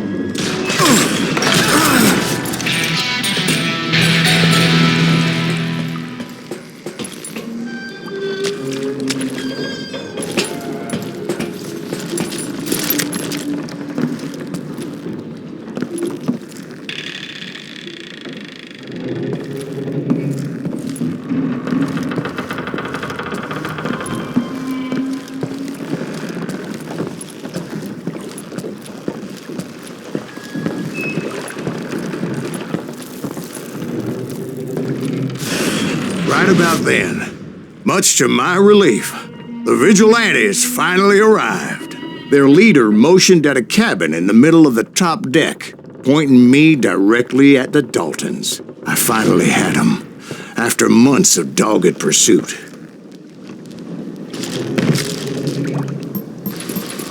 But it turned out that they had me. Take him out! I'm sending you to hell! But finding my way out of a burning labyrinth proved to be quite a challenge. It was a riverboat, right? I mean, it's not like it was a goddamn ocean liner. Well, yeah, but I was in a Did you hear fight. about that ship that's gonna launch next year? Largest one in the world. You're talking about the Titanic. If you ask me, it's too blessed big. I don't think it'll even float. So anyway... Don't be stupid, Steve. They know what they're doing. They say that the Titanic is unsinkable. Oh, God. But getting back to that steamboat, how did you get off it, Mr. Greaves? I took in a lot of smoke that day, so I admit my recollection might be a bit hazy. But somehow I managed to finally disembark. I was coughing up smoke and pretty damn pissed. I was done playing games with those boys. It was time to settle this once and for all.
Weren't about to come at me one at a time.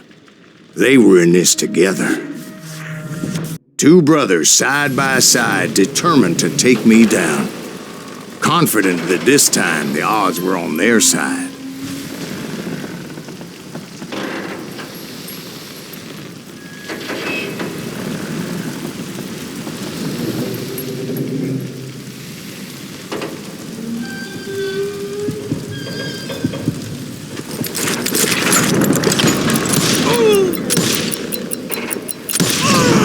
They got it wrong.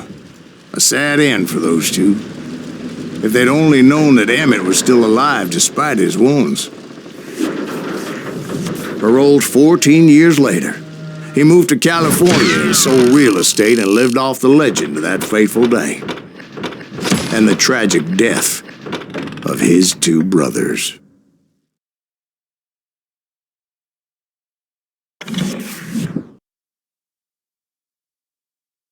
My own brothers died tragically as well, truth be told.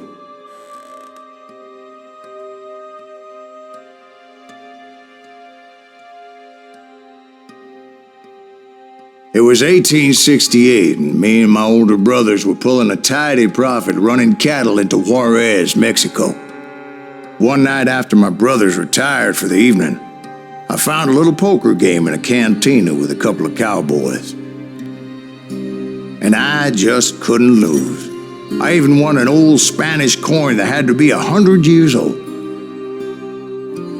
Well, I was mighty pleased with myself the next morning as my brothers and I rode for Texas. But before we crossed the border, those cowboys caught up with us. It was Johnny Ringo, Roscoe Bob Bryant, and another asshole named Jim. They wanted their money back and everything else we had, including our lives, as those boys didn't want us coming for them later. Bob put that old Spanish coin in my mouth and said, "I won't have it said that I left you with nothing, boy." Well, those horses bolted, and there we hung as those bastards rode away. The branch finally snapped under the weight of the three of us, but being my older brothers were bigger and heavier, they were already dead. And right then I swore to myself that I would avenge them. Ringo you know about. But Bob eluded me, until I heard he was riding with the Wild Bunch.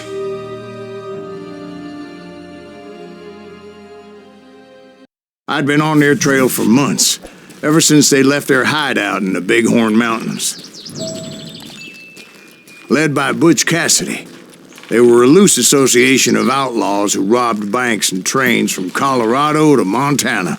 Among them was the Sundance Kid, and that murderous hombre I was tracking, Roscoe Bob Bryant. Were you a part of that giant Pinkerton posse after the Wild Bunch? No, boy. A circus like that would have slowed me down. Besides, I wanted Bryant all to myself. I'd heard about a large shipment of gold being transported to Wilcox, Wyoming on the Overland Flyer. I figured the Wild Bunch would likely hit such a treasure, and by God, I figured right. They blew the bridge with the intention of forcing the train to stop. Well, I assumed the Wild Bunch was likely in the still intact part of the train high above. I was determined to make that sumbitch Bob pay for what he did to my brothers.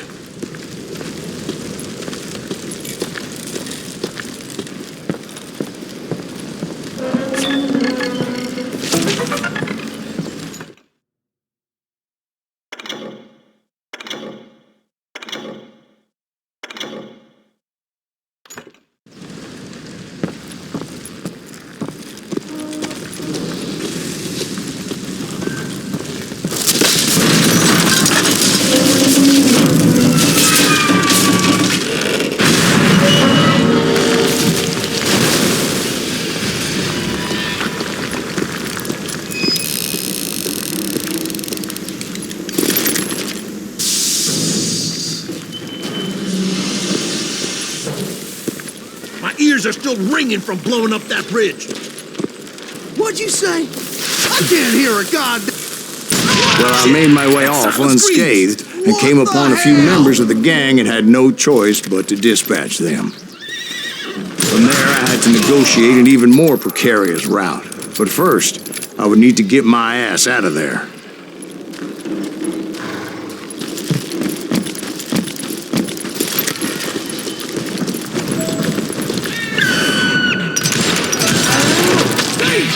Jumped from the frying pan into the fire as the train was clearly fixing to fall.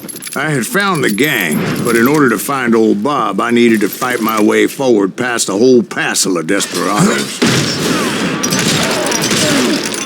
Outside, inside, any way I could, I made my way towards my prey. Well, what about the passengers? It was mostly a freight train, as I recall. There were no passengers aboard that day.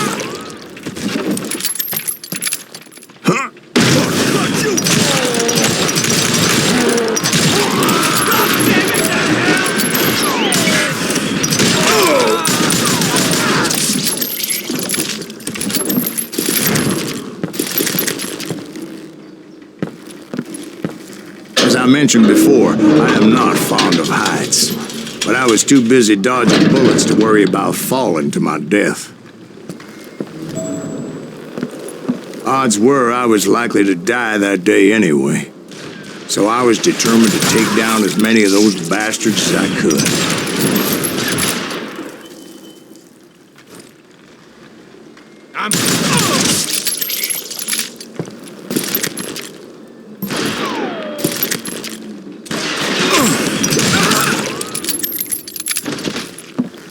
Ready to meet your Times it was like shooting ducks in a shooting gallery. The only difference is these damn ducks shot back.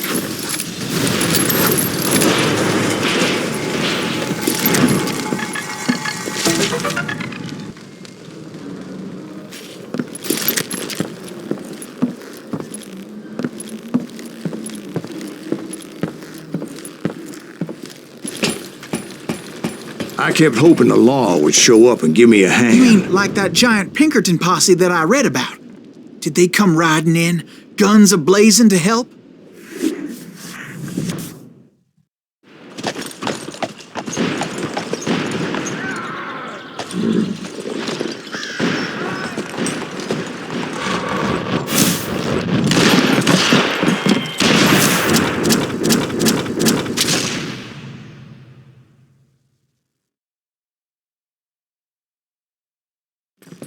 Help?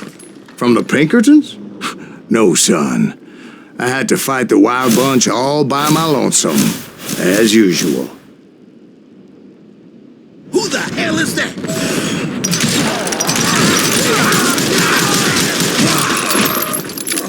Take cover! Retreat! Retreat! He's killing everybody! Ready to meet your maker. Kill us all! Run! Ready for a belly full of shot. You just run hell.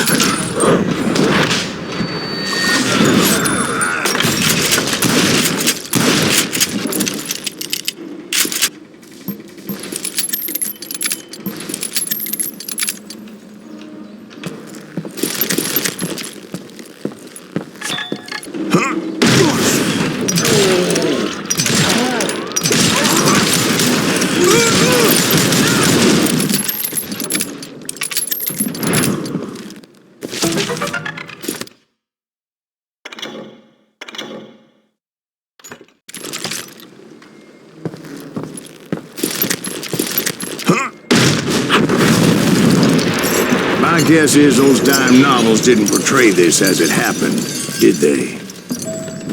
Who the hell are you? Only a few stragglers were left, and I had to cut them down pronto if I was going to stay on old Bob's trail.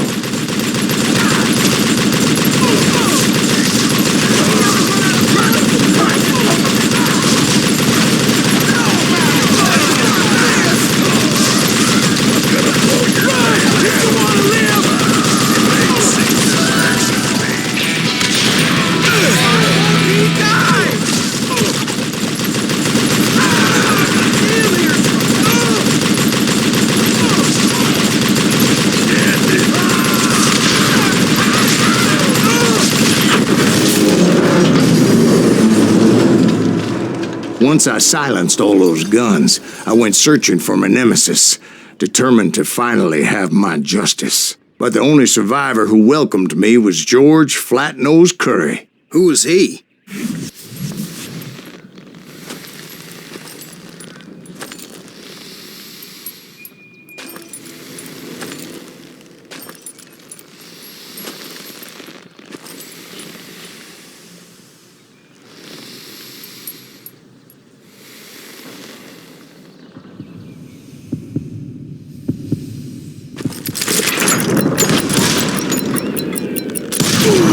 On that very same day, Butch Cassidy and the Sundance Kid decided to leave the Wild Bunch behind and decamped for South America.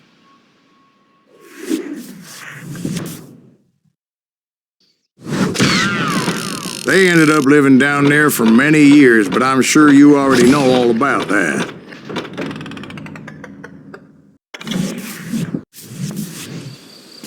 I tried to find Bob Bryant, but it was as if he'd disappeared. Sometime later, I heard the Wild Bunch was back together. Kid Curry escaped from jail, and now he was running the whole shebang. So I took to their trail. as I was still in pursuit of my brother's killer and hoped that he was back with him.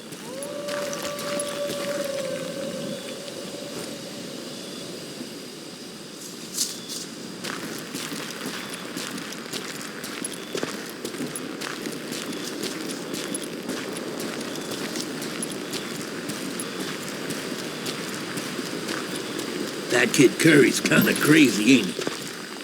Don't let him hear you saying that. Anyways, I tracked those boys to a camp right outside Parachute, Colorado. Who's shooting at me? We're under fire! Being outnumbered, I didn't bother with a warning shot. I just started taking those bastards down.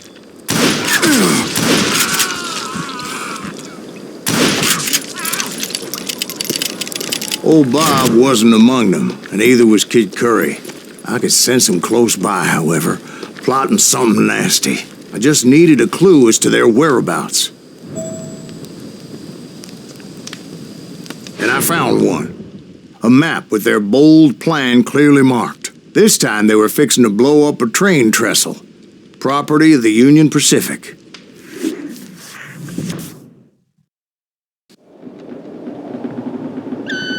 The plan clearly indicated how they were fixing to undermine several of the weakest wooden supports.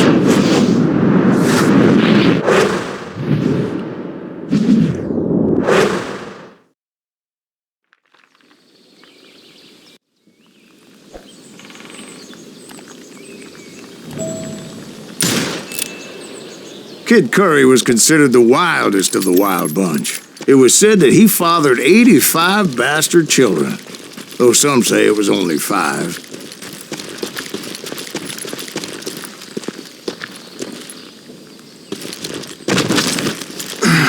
Kid Curry had bragged to a whore how he was going to rob a train heading to the U.S. Mint in Denver. And that whore, Fat Sally, she told me.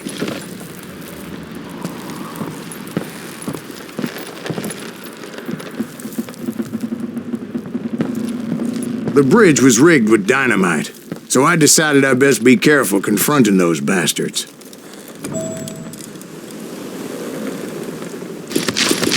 And I made it a point to remove any dynamite that I came across. A moment later, I saw a ladder that somehow had escaped my attention. Don't you blow us up now. Don't worry, I know what I'm doing.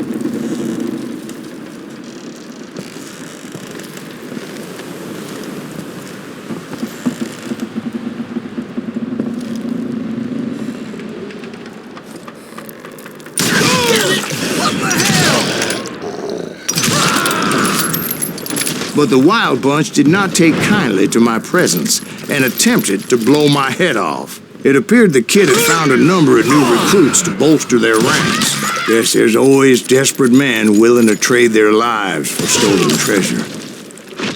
What happened next? Well, having removed the first bundle of dynamite, I decided I might as well remove the other one. Once that was done, I figured I'd find my way from there.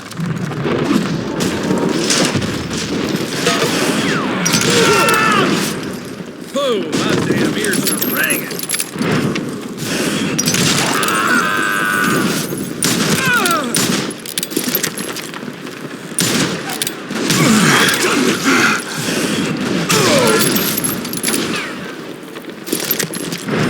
Kill that dick!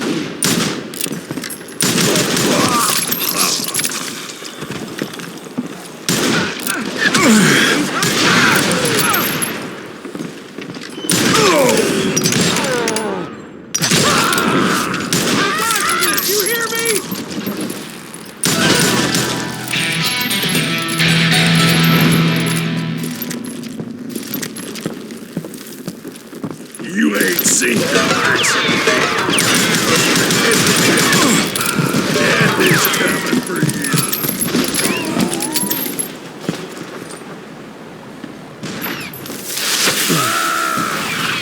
You're gonna have to do better than that. You ready for a belly full of buckshot?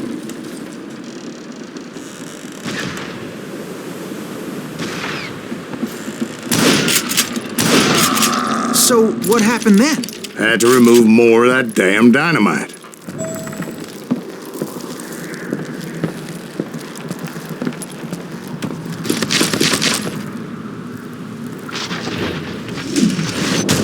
must have been terrifying trying to make your way across. I was sweating it a bit, but then I noticed a footbridge tied up on high, so I shot the rope.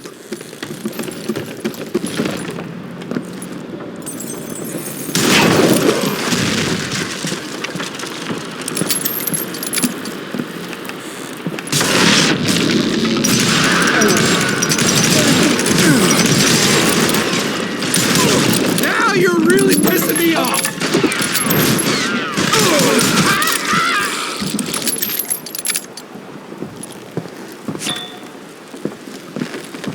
So that was all the dynamite?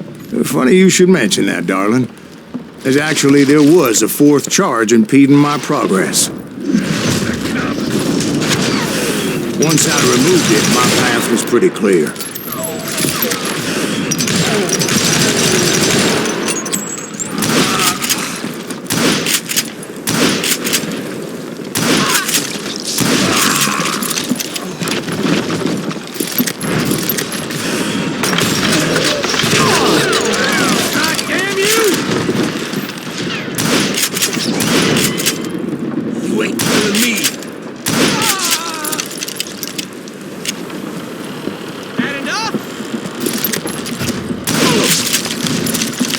So I proceeded onward and realized that that way just wasn't going to work.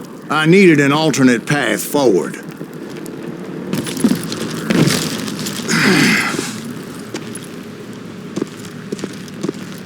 Luckily, I found a cave, and as I made my way back to the bridge, I saw something that concerned me. It was a long burning fuse, and it was moving fast as hell. I had to catch it.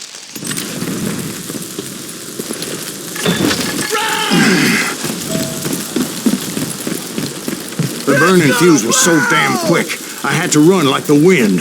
I almost had it, but no. Thought I was gonna have a coronary when I lost sight of those sparks. My heart was pounding like a sledgehammer. I knew that failure meant boom. Then, finally, at the last moment. Whew. Of course, I was successful, or clearly I wouldn't be talking to you folks here today. Naturally, I removed the last dynamite charge. Well, it was a touching reunion. But by this time, I was thoroughly exhausted and dragging my ass as I was not a young man anymore.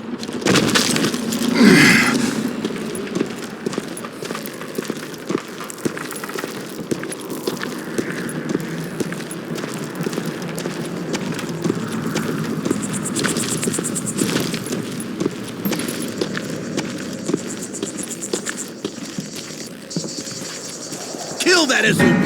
Make him bleed! Send him to perdition! Finally, I found those boys.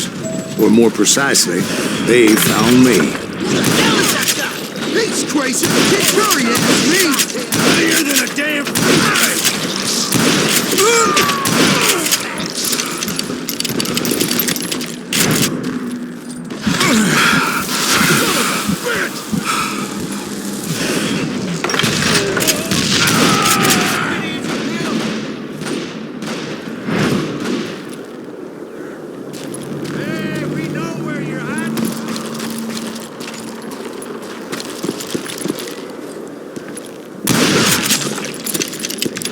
Just when I thought things couldn't get worse, Kid Curry opened up on me with a goddamn Gatling gun. It was hidden in this tunnel and pretty well shielded.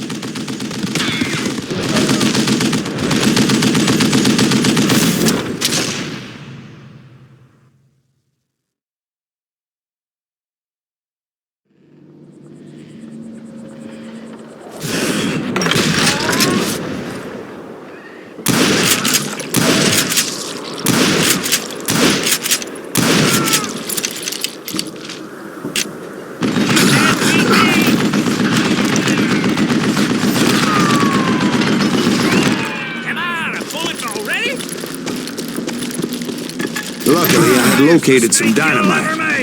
I still, however, had my work cut out for me. Show yourself, you coward!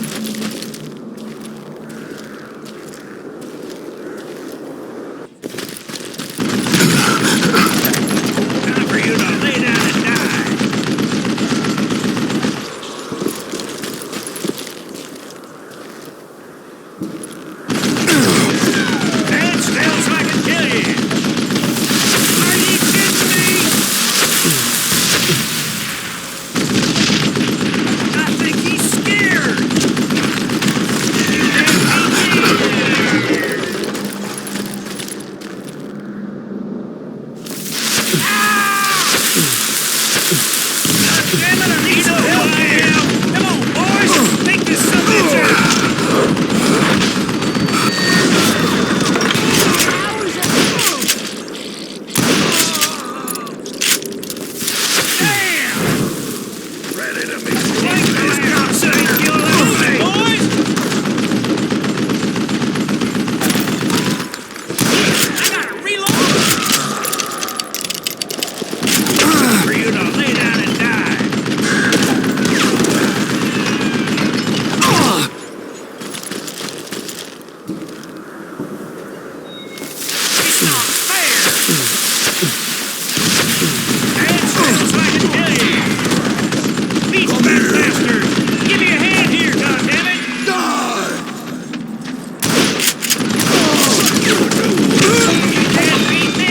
Eventually, I brought that tunnel down. And that's when I met Kid Curry himself.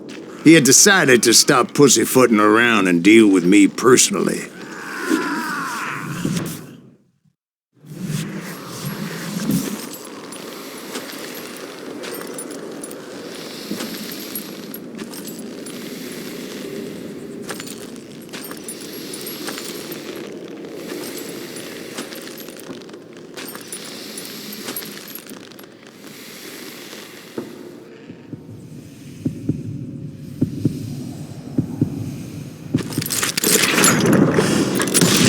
Fast as he was, I was just a bit faster.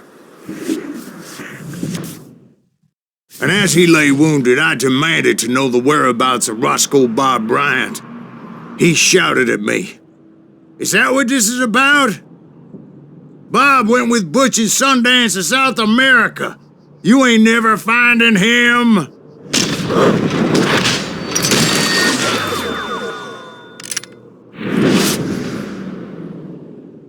Those were his last words.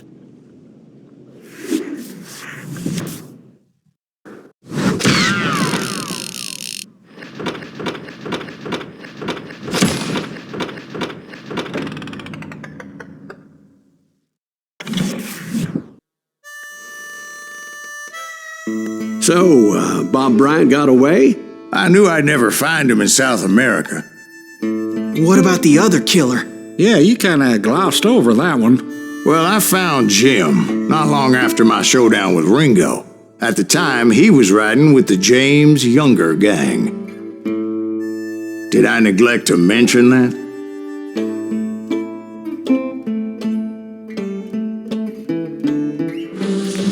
Jesse James? The greatest outlaw who ever lived?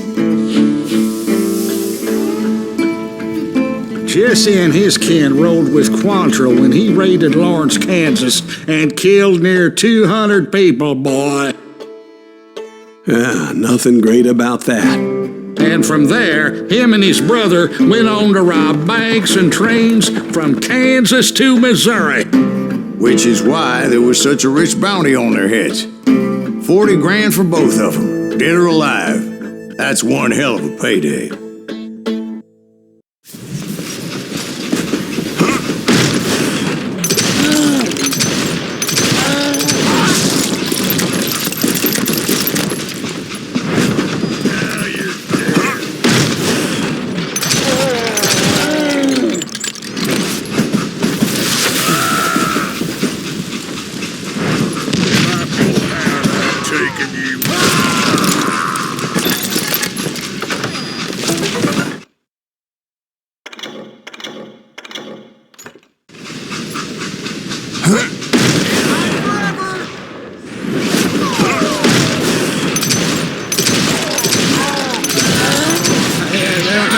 How'd they stop this train in the first place? Well, the James boys were experts at this.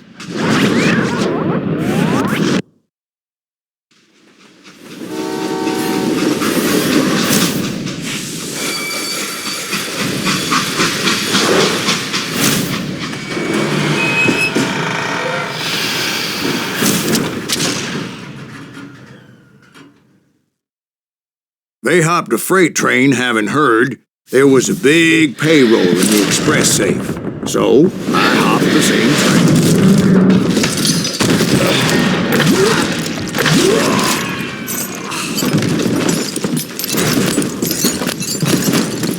James' younger gang was decimated after that little fiasco they had in Northfield, Minnesota. So Jesse needed more men and took on the killer I was after, along with a host of others. I was hoping to find my man and put a bullet in his head.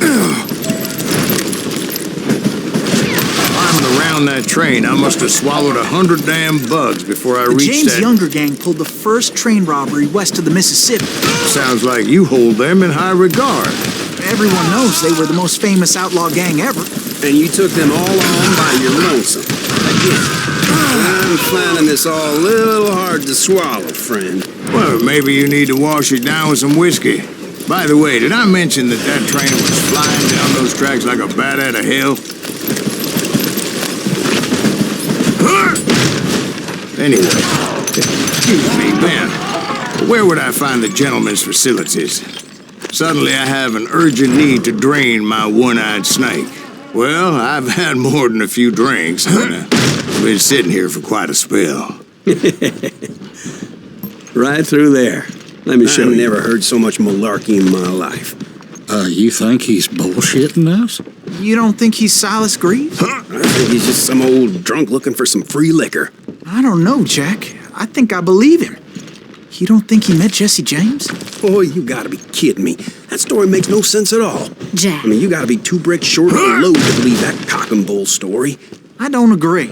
Jack, lay off the bar. But you seriously think that tired old man went toe-to-toe with Jesse James? Well, that's better.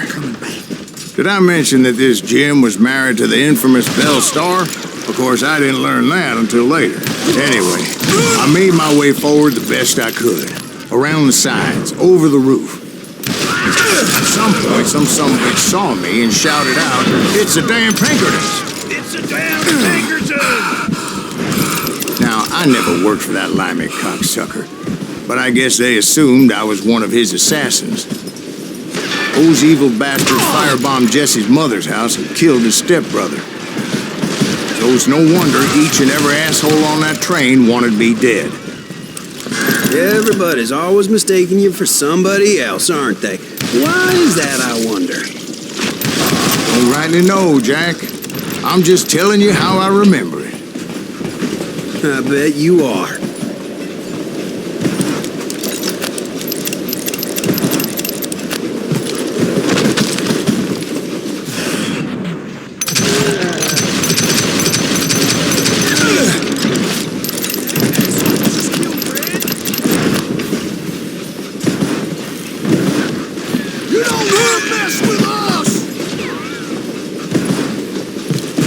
I came across a flat car piled high with logs and had to come up with a creative way to make my way forward. You bastard!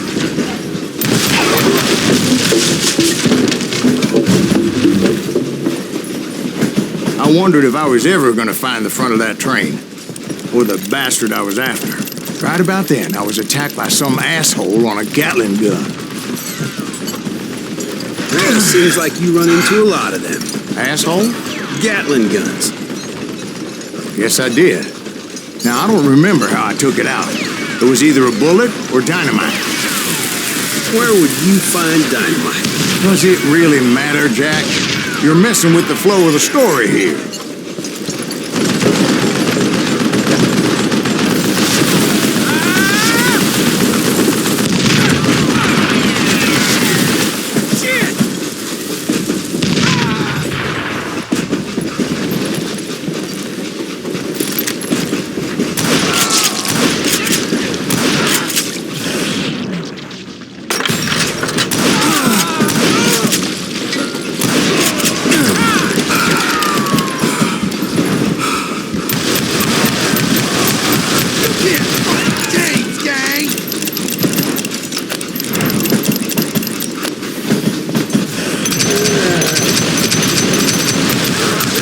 Shoot! Give him that! Shoot that stupid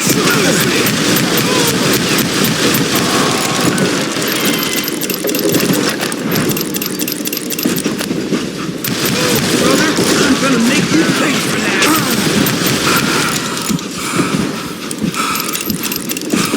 I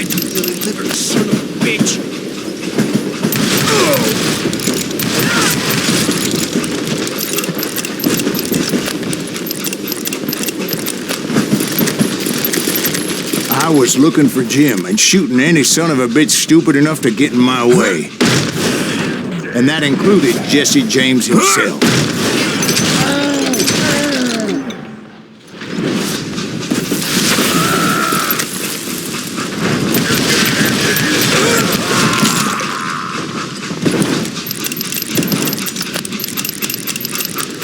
There sure were a lot of men determined to die that day.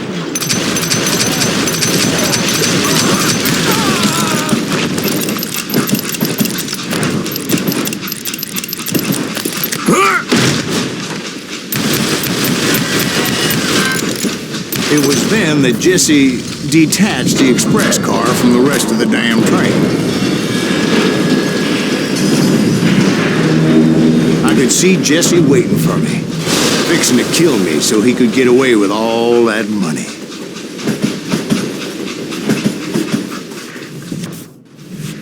You had a showdown with Jesse James? Of course he didn't. Everybody knows that Jesse was killed by Bob Ford. Yeah. Jesse went out like John Wesley Hardin. Coward shot him in the back of the head. Guess it doesn't matter how far you run, does it, Ben? Your past always catches up with you.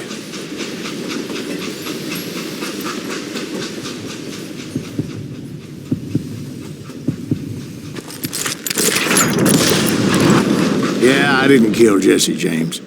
Just wounded him bad enough to convince him to hang up his guns. What about that Jim fella? What happened to him? I figure he was up front with a gun to the engineer's head. That bastard slipped away again. I'll tell you how I got him. But first I need to wet my whistle.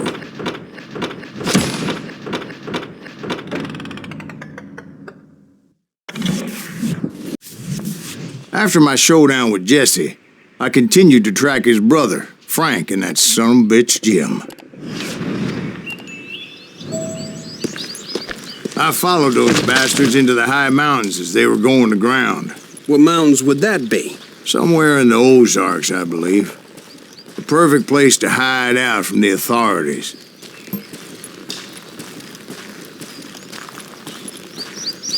In fact, before I could find them, some Indians who fled the res and were hiding out from the military found me first. They probably thought I was a cavalry scout and didn't want me telling the military where they were.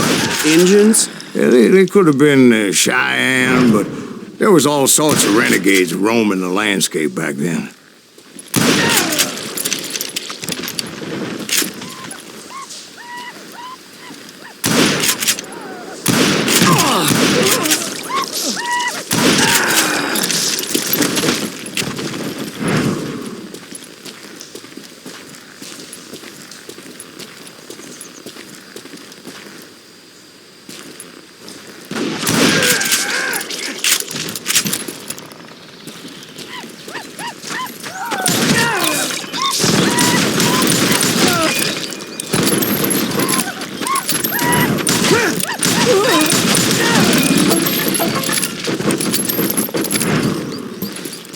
Hey, how about another whiskey, Ben? Nothing better to soothe the troubled soul.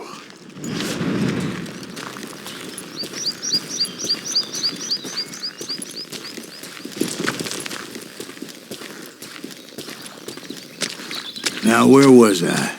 Indians, right. I had more than my share of run-ins with the red man. Like that time... Did I tell you about Grey Wolf? Yes, sir. You did. Of course I did. In fact, I could still remember that old medicine man's words to me. Jesus Christ, we're back to that again. You carry great darkness in your heart.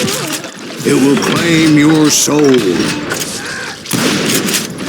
You will come to this place again and kill many more men, and the darkness will grow until it consumes everything you are.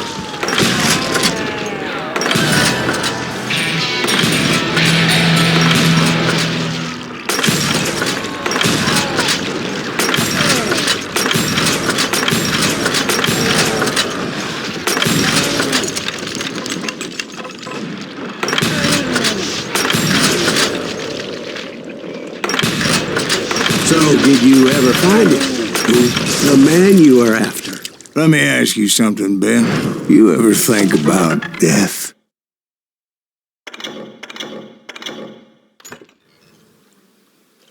Mr. Greaves, are you all right? Oh, death. Oh, death.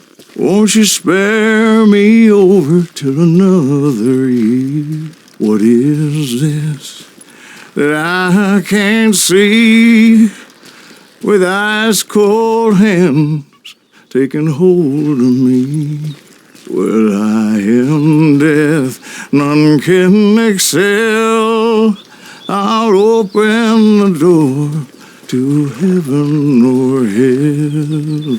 Oh, death, someone would pray.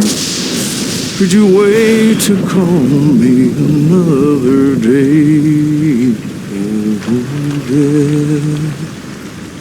Oh, death, won't you spare me over till another year? So are you going to answer the question? What question is that? Jim Reed. Did you ever find him? Reed was indeed that son-bitch's surname. That's right, Ben. A despicable character. I remember him laughing like a hyena that cold morning they lynched me and my brothers. He was intent on avoiding my vengeance, but nothing was gonna stop me. Nothing.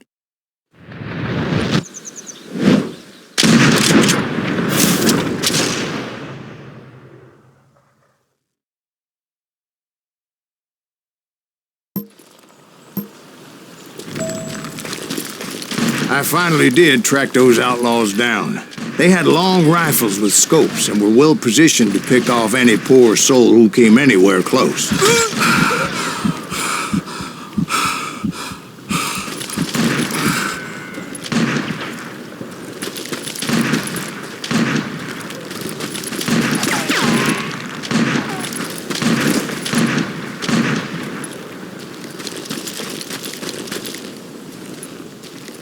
I'm guessing Frank James believed I was responsible for the demise of his brother Jesse. I couldn't really disagree with the man, as I thought Jesse was dead then as well.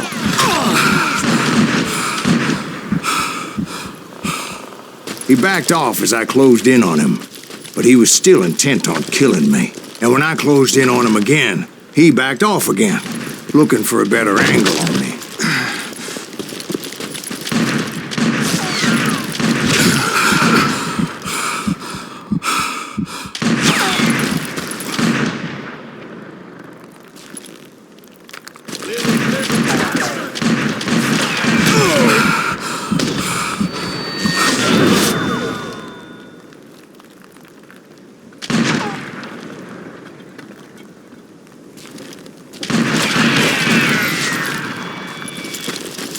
Hell, I can't fault Frank for wanting his revenge, as I was there for the same damn reason myself. At this point, I'm guessing you think Silas Greaves is a worse murderer than Jim Reed ever was.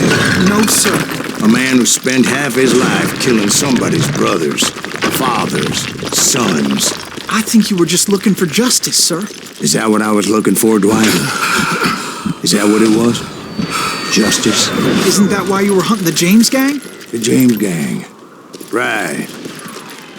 I finally found Frank holed up in his mountain cabin, and he was determined to have me dead. It was a pissed battle that could have gone either way.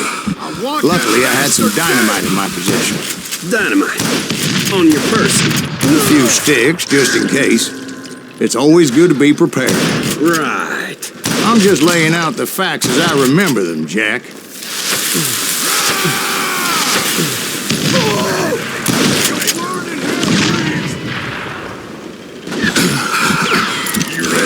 Belly full of butt shot.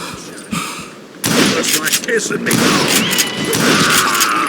Damn bullet magnets.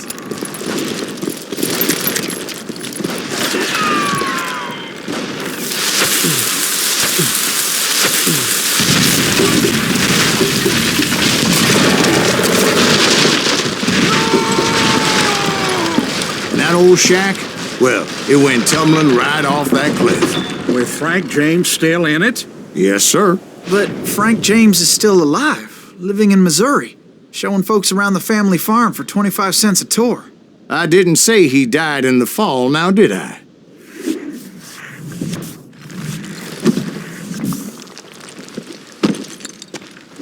I'm done with this damnable outlaw life. Kill me, don't kill me, do what you will. At this point, I just don't give a shit. I explained to Frank that I had nothing against him personally and that I was looking for someone else. You want Reed? Have at him. I never did like that bastard. I am done here. We parted in peace as Frank pointed out the path to my prey before making his way back down the hill.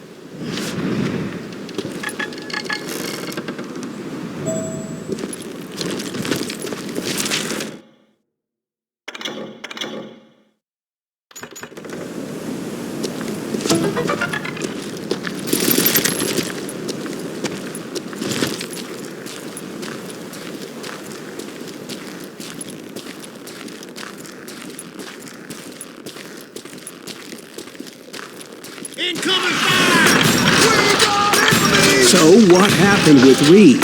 Well, I finally found the last of the gang hiding in a nearby cave. First, I had to dispatch the lookouts, as I was determined not to let that murderer escape my revenge again.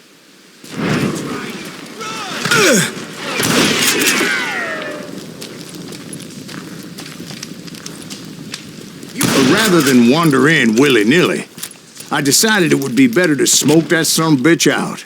"Hey, Reed!" I shouted. "No wonder you're so ornery. Can't be easy being married to Belle Starr. While you're off providing for the family, she's spreading her legs for every Tom, Dick, and Cole Younger. Not an attractive woman exactly, but very friendly. At least she was to me." Son of a bitch!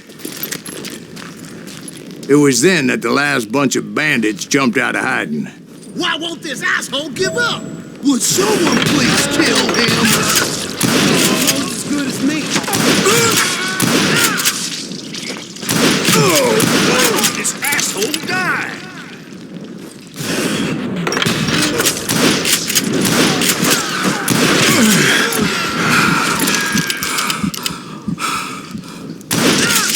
Cover me!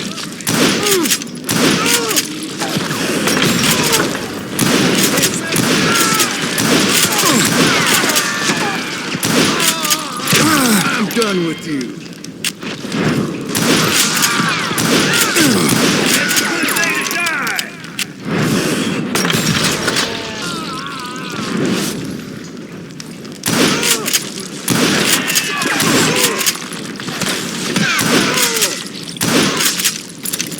Eventually, it was just me and Reed.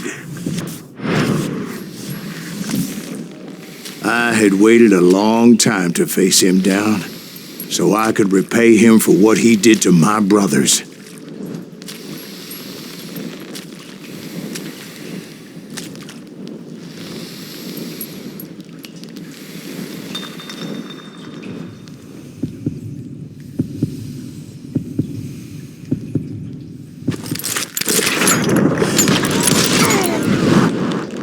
And repay him I did.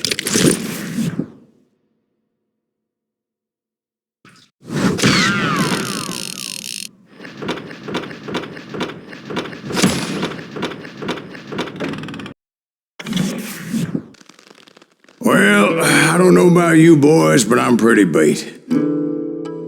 Well, it's too damn bad you never found that Bob character. Seems a shame you never had to pay.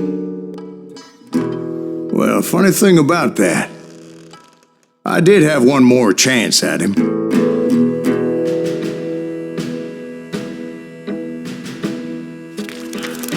Six months ago, I heard that Butch and Sundance were back in the States and had gathered up some of their old gang.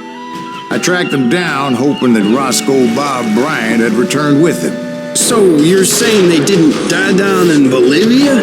That's what I'm saying.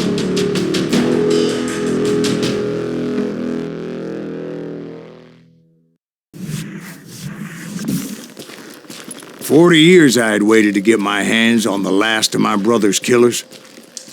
Not even an army of demons could have stopped me now.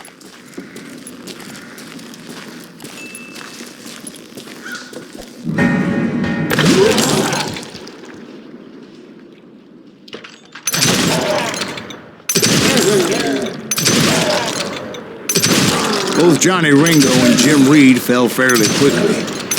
But the last one, Roscoe Bob Bryant, that son of a bitch had managed to escape my vengeance time and time again. I couldn't even be certain I'd recognize him after all those years. By now, he had to be close to 70. For all you know, he could have been dead. That thought had indeed crossed my mind, as did others. For instance, did my thirst for vengeance turn me into something worse than the man I was after?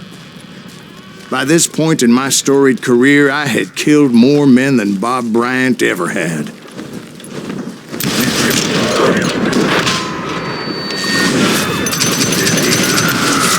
Nothing could stop me from taking his life. I'd been after that killer forever. From the time I rode with Billy the Kid. But that chapter of my story you already know. Chapter of that fairy tale, you mean? Suddenly, it was 1910. There I was, an old man roaming a ghost town dead almost 2 decades. Town was falling apart, just like me.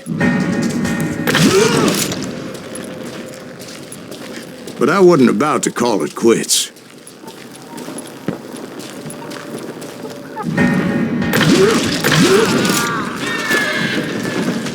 Even though the ghosts of my dead brothers were begging me to end what I started so long ago. Mr. Greaves, are you all right? Would you like some water? The Wild Bunch knew I was there. They were after a treasure they had hidden before they fled, buried in a grave on the dead amigo. I intended to fill that grave with Bob Bryant's corpse. But like I said, the bandits knew I was on to them. They lured me in and hit me with everything they had. Who the hell is that old?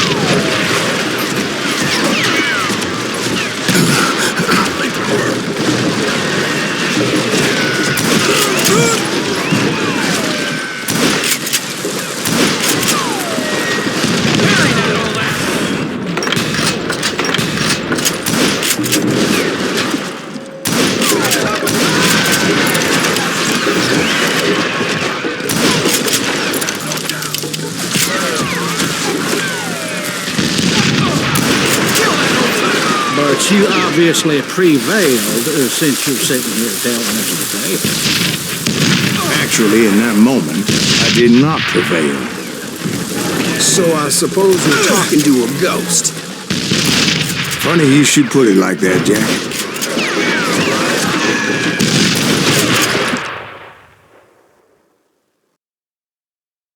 Because when I woke up... From the dead? There was silence all around me. I could swear to God I saw Billy then. Billy who? Billy the Kid. William Bonney. He was shooting at me from a rooftop. Here, there, even over there. So I am right. You are touched in the head. Mr. Greaves, perhaps we should switch you to coffee? You see that old Indian again, too? No, but I did see Billy's killer, Patrick Floyd Garrett. He came at me, guns a-blazing. But I knew that old war horse had died 2 years before. I wondered if maybe I was dead too and confronting the ghosts of my past. Perhaps all my sins were coming back to haunt me and drag me down to perdition. I saw Henry Plummer throw dynamite at me.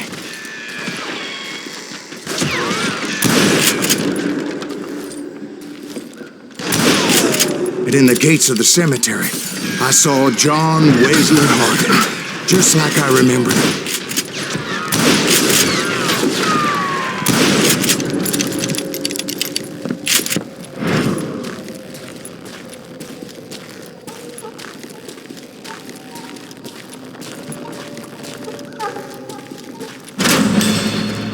Robert Ollinger appeared with his terrible double-barrel shotgun. But no ghost army was stopping me. My father-in-law got hit with a fallen branch. He spent the rest of his life talking to dogs. Newman Haynes Clanton, William Brocius, John Peters Ringo, they all wanted me dead.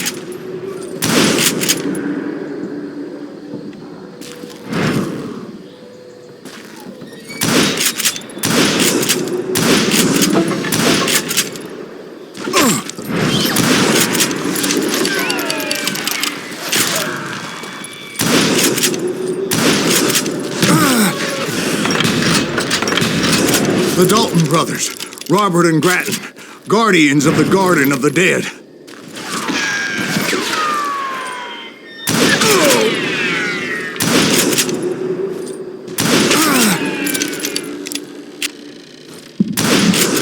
George Curry and Harvey Logan, alias Kid Curry, both thirsty for vengeance from the great beyond.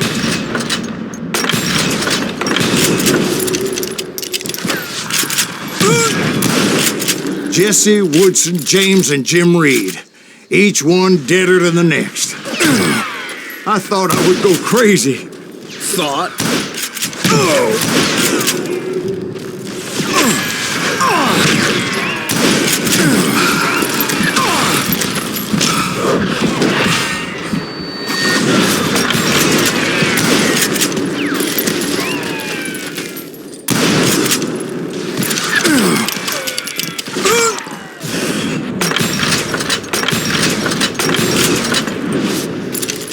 Finally, I saw Harry Alonzo Longabaugh. The Sundance Kid? Like a general leading his legion of the dead. You told us before that you'd seen him alive. He was alive.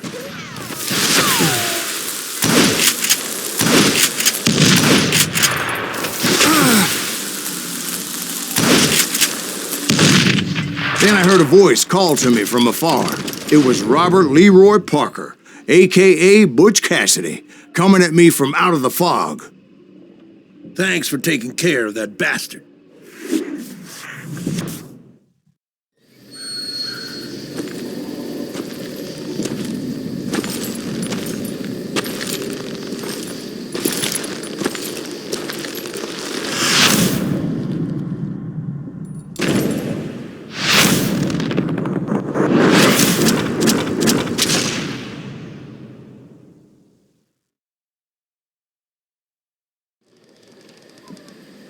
But the kid wasn't quite deceased. Not yet. Takes more than one little bullet to kill the likes of me, partner. Those two looked like they hadn't seen each other for quite a while. Clearly, they were no longer amigos. Shit. I was hoping I wouldn't have to kill you. You won't have to, Butch. I'm killing you first. I asked them about Bob Bryant, but they were too busy with their own heated conversation. Let me get this shit straight. You want my money and the love of my life? You frittered it all away, Butch. Eda's mine, and so is that damn money. I didn't want to shoot anybody until I had an answer to my question, but those boys didn't give me much of a choice.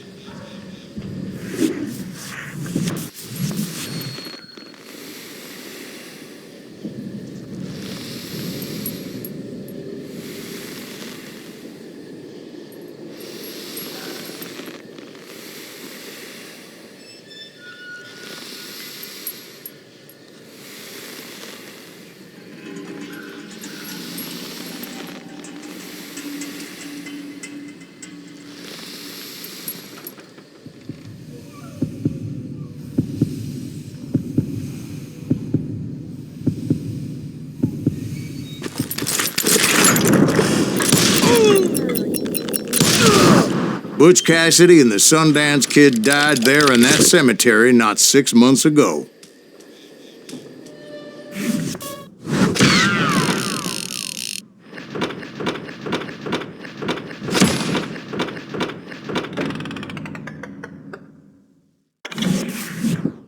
Butch Cassidy and the Sundance Kid were killed by the Bolivian army. Everybody knows that. That's the legend, but it ain't the truth. So, you never found Bob? There is no Bob. This old sumbitch ain't even Silas Greaves. Sir, is that true? Have you been pulling our legs this whole time? Well, not the whole time. Oh man, I think you've worn out your welcome here. Maybe you're right, Jack. Maybe it's time to pay. You see, Ben, or should I say Bob, your past always catches up with you. I was a different man back then, crazy. Drinking, I've changed my ways, I swear to you. If I could turn back the clock, But you can't, Bob.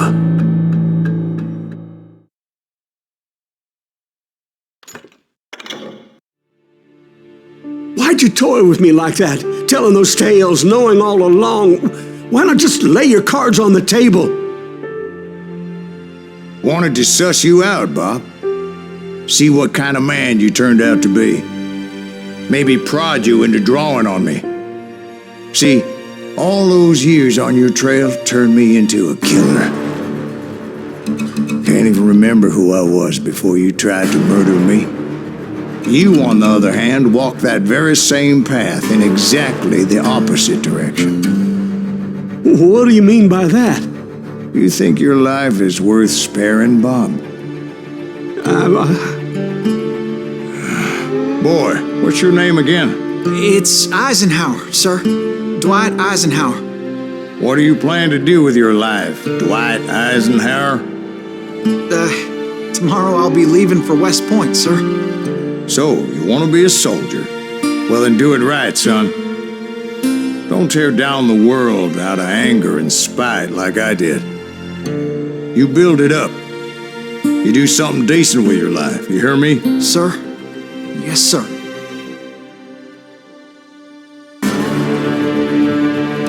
I won't have it said I left you with nothing.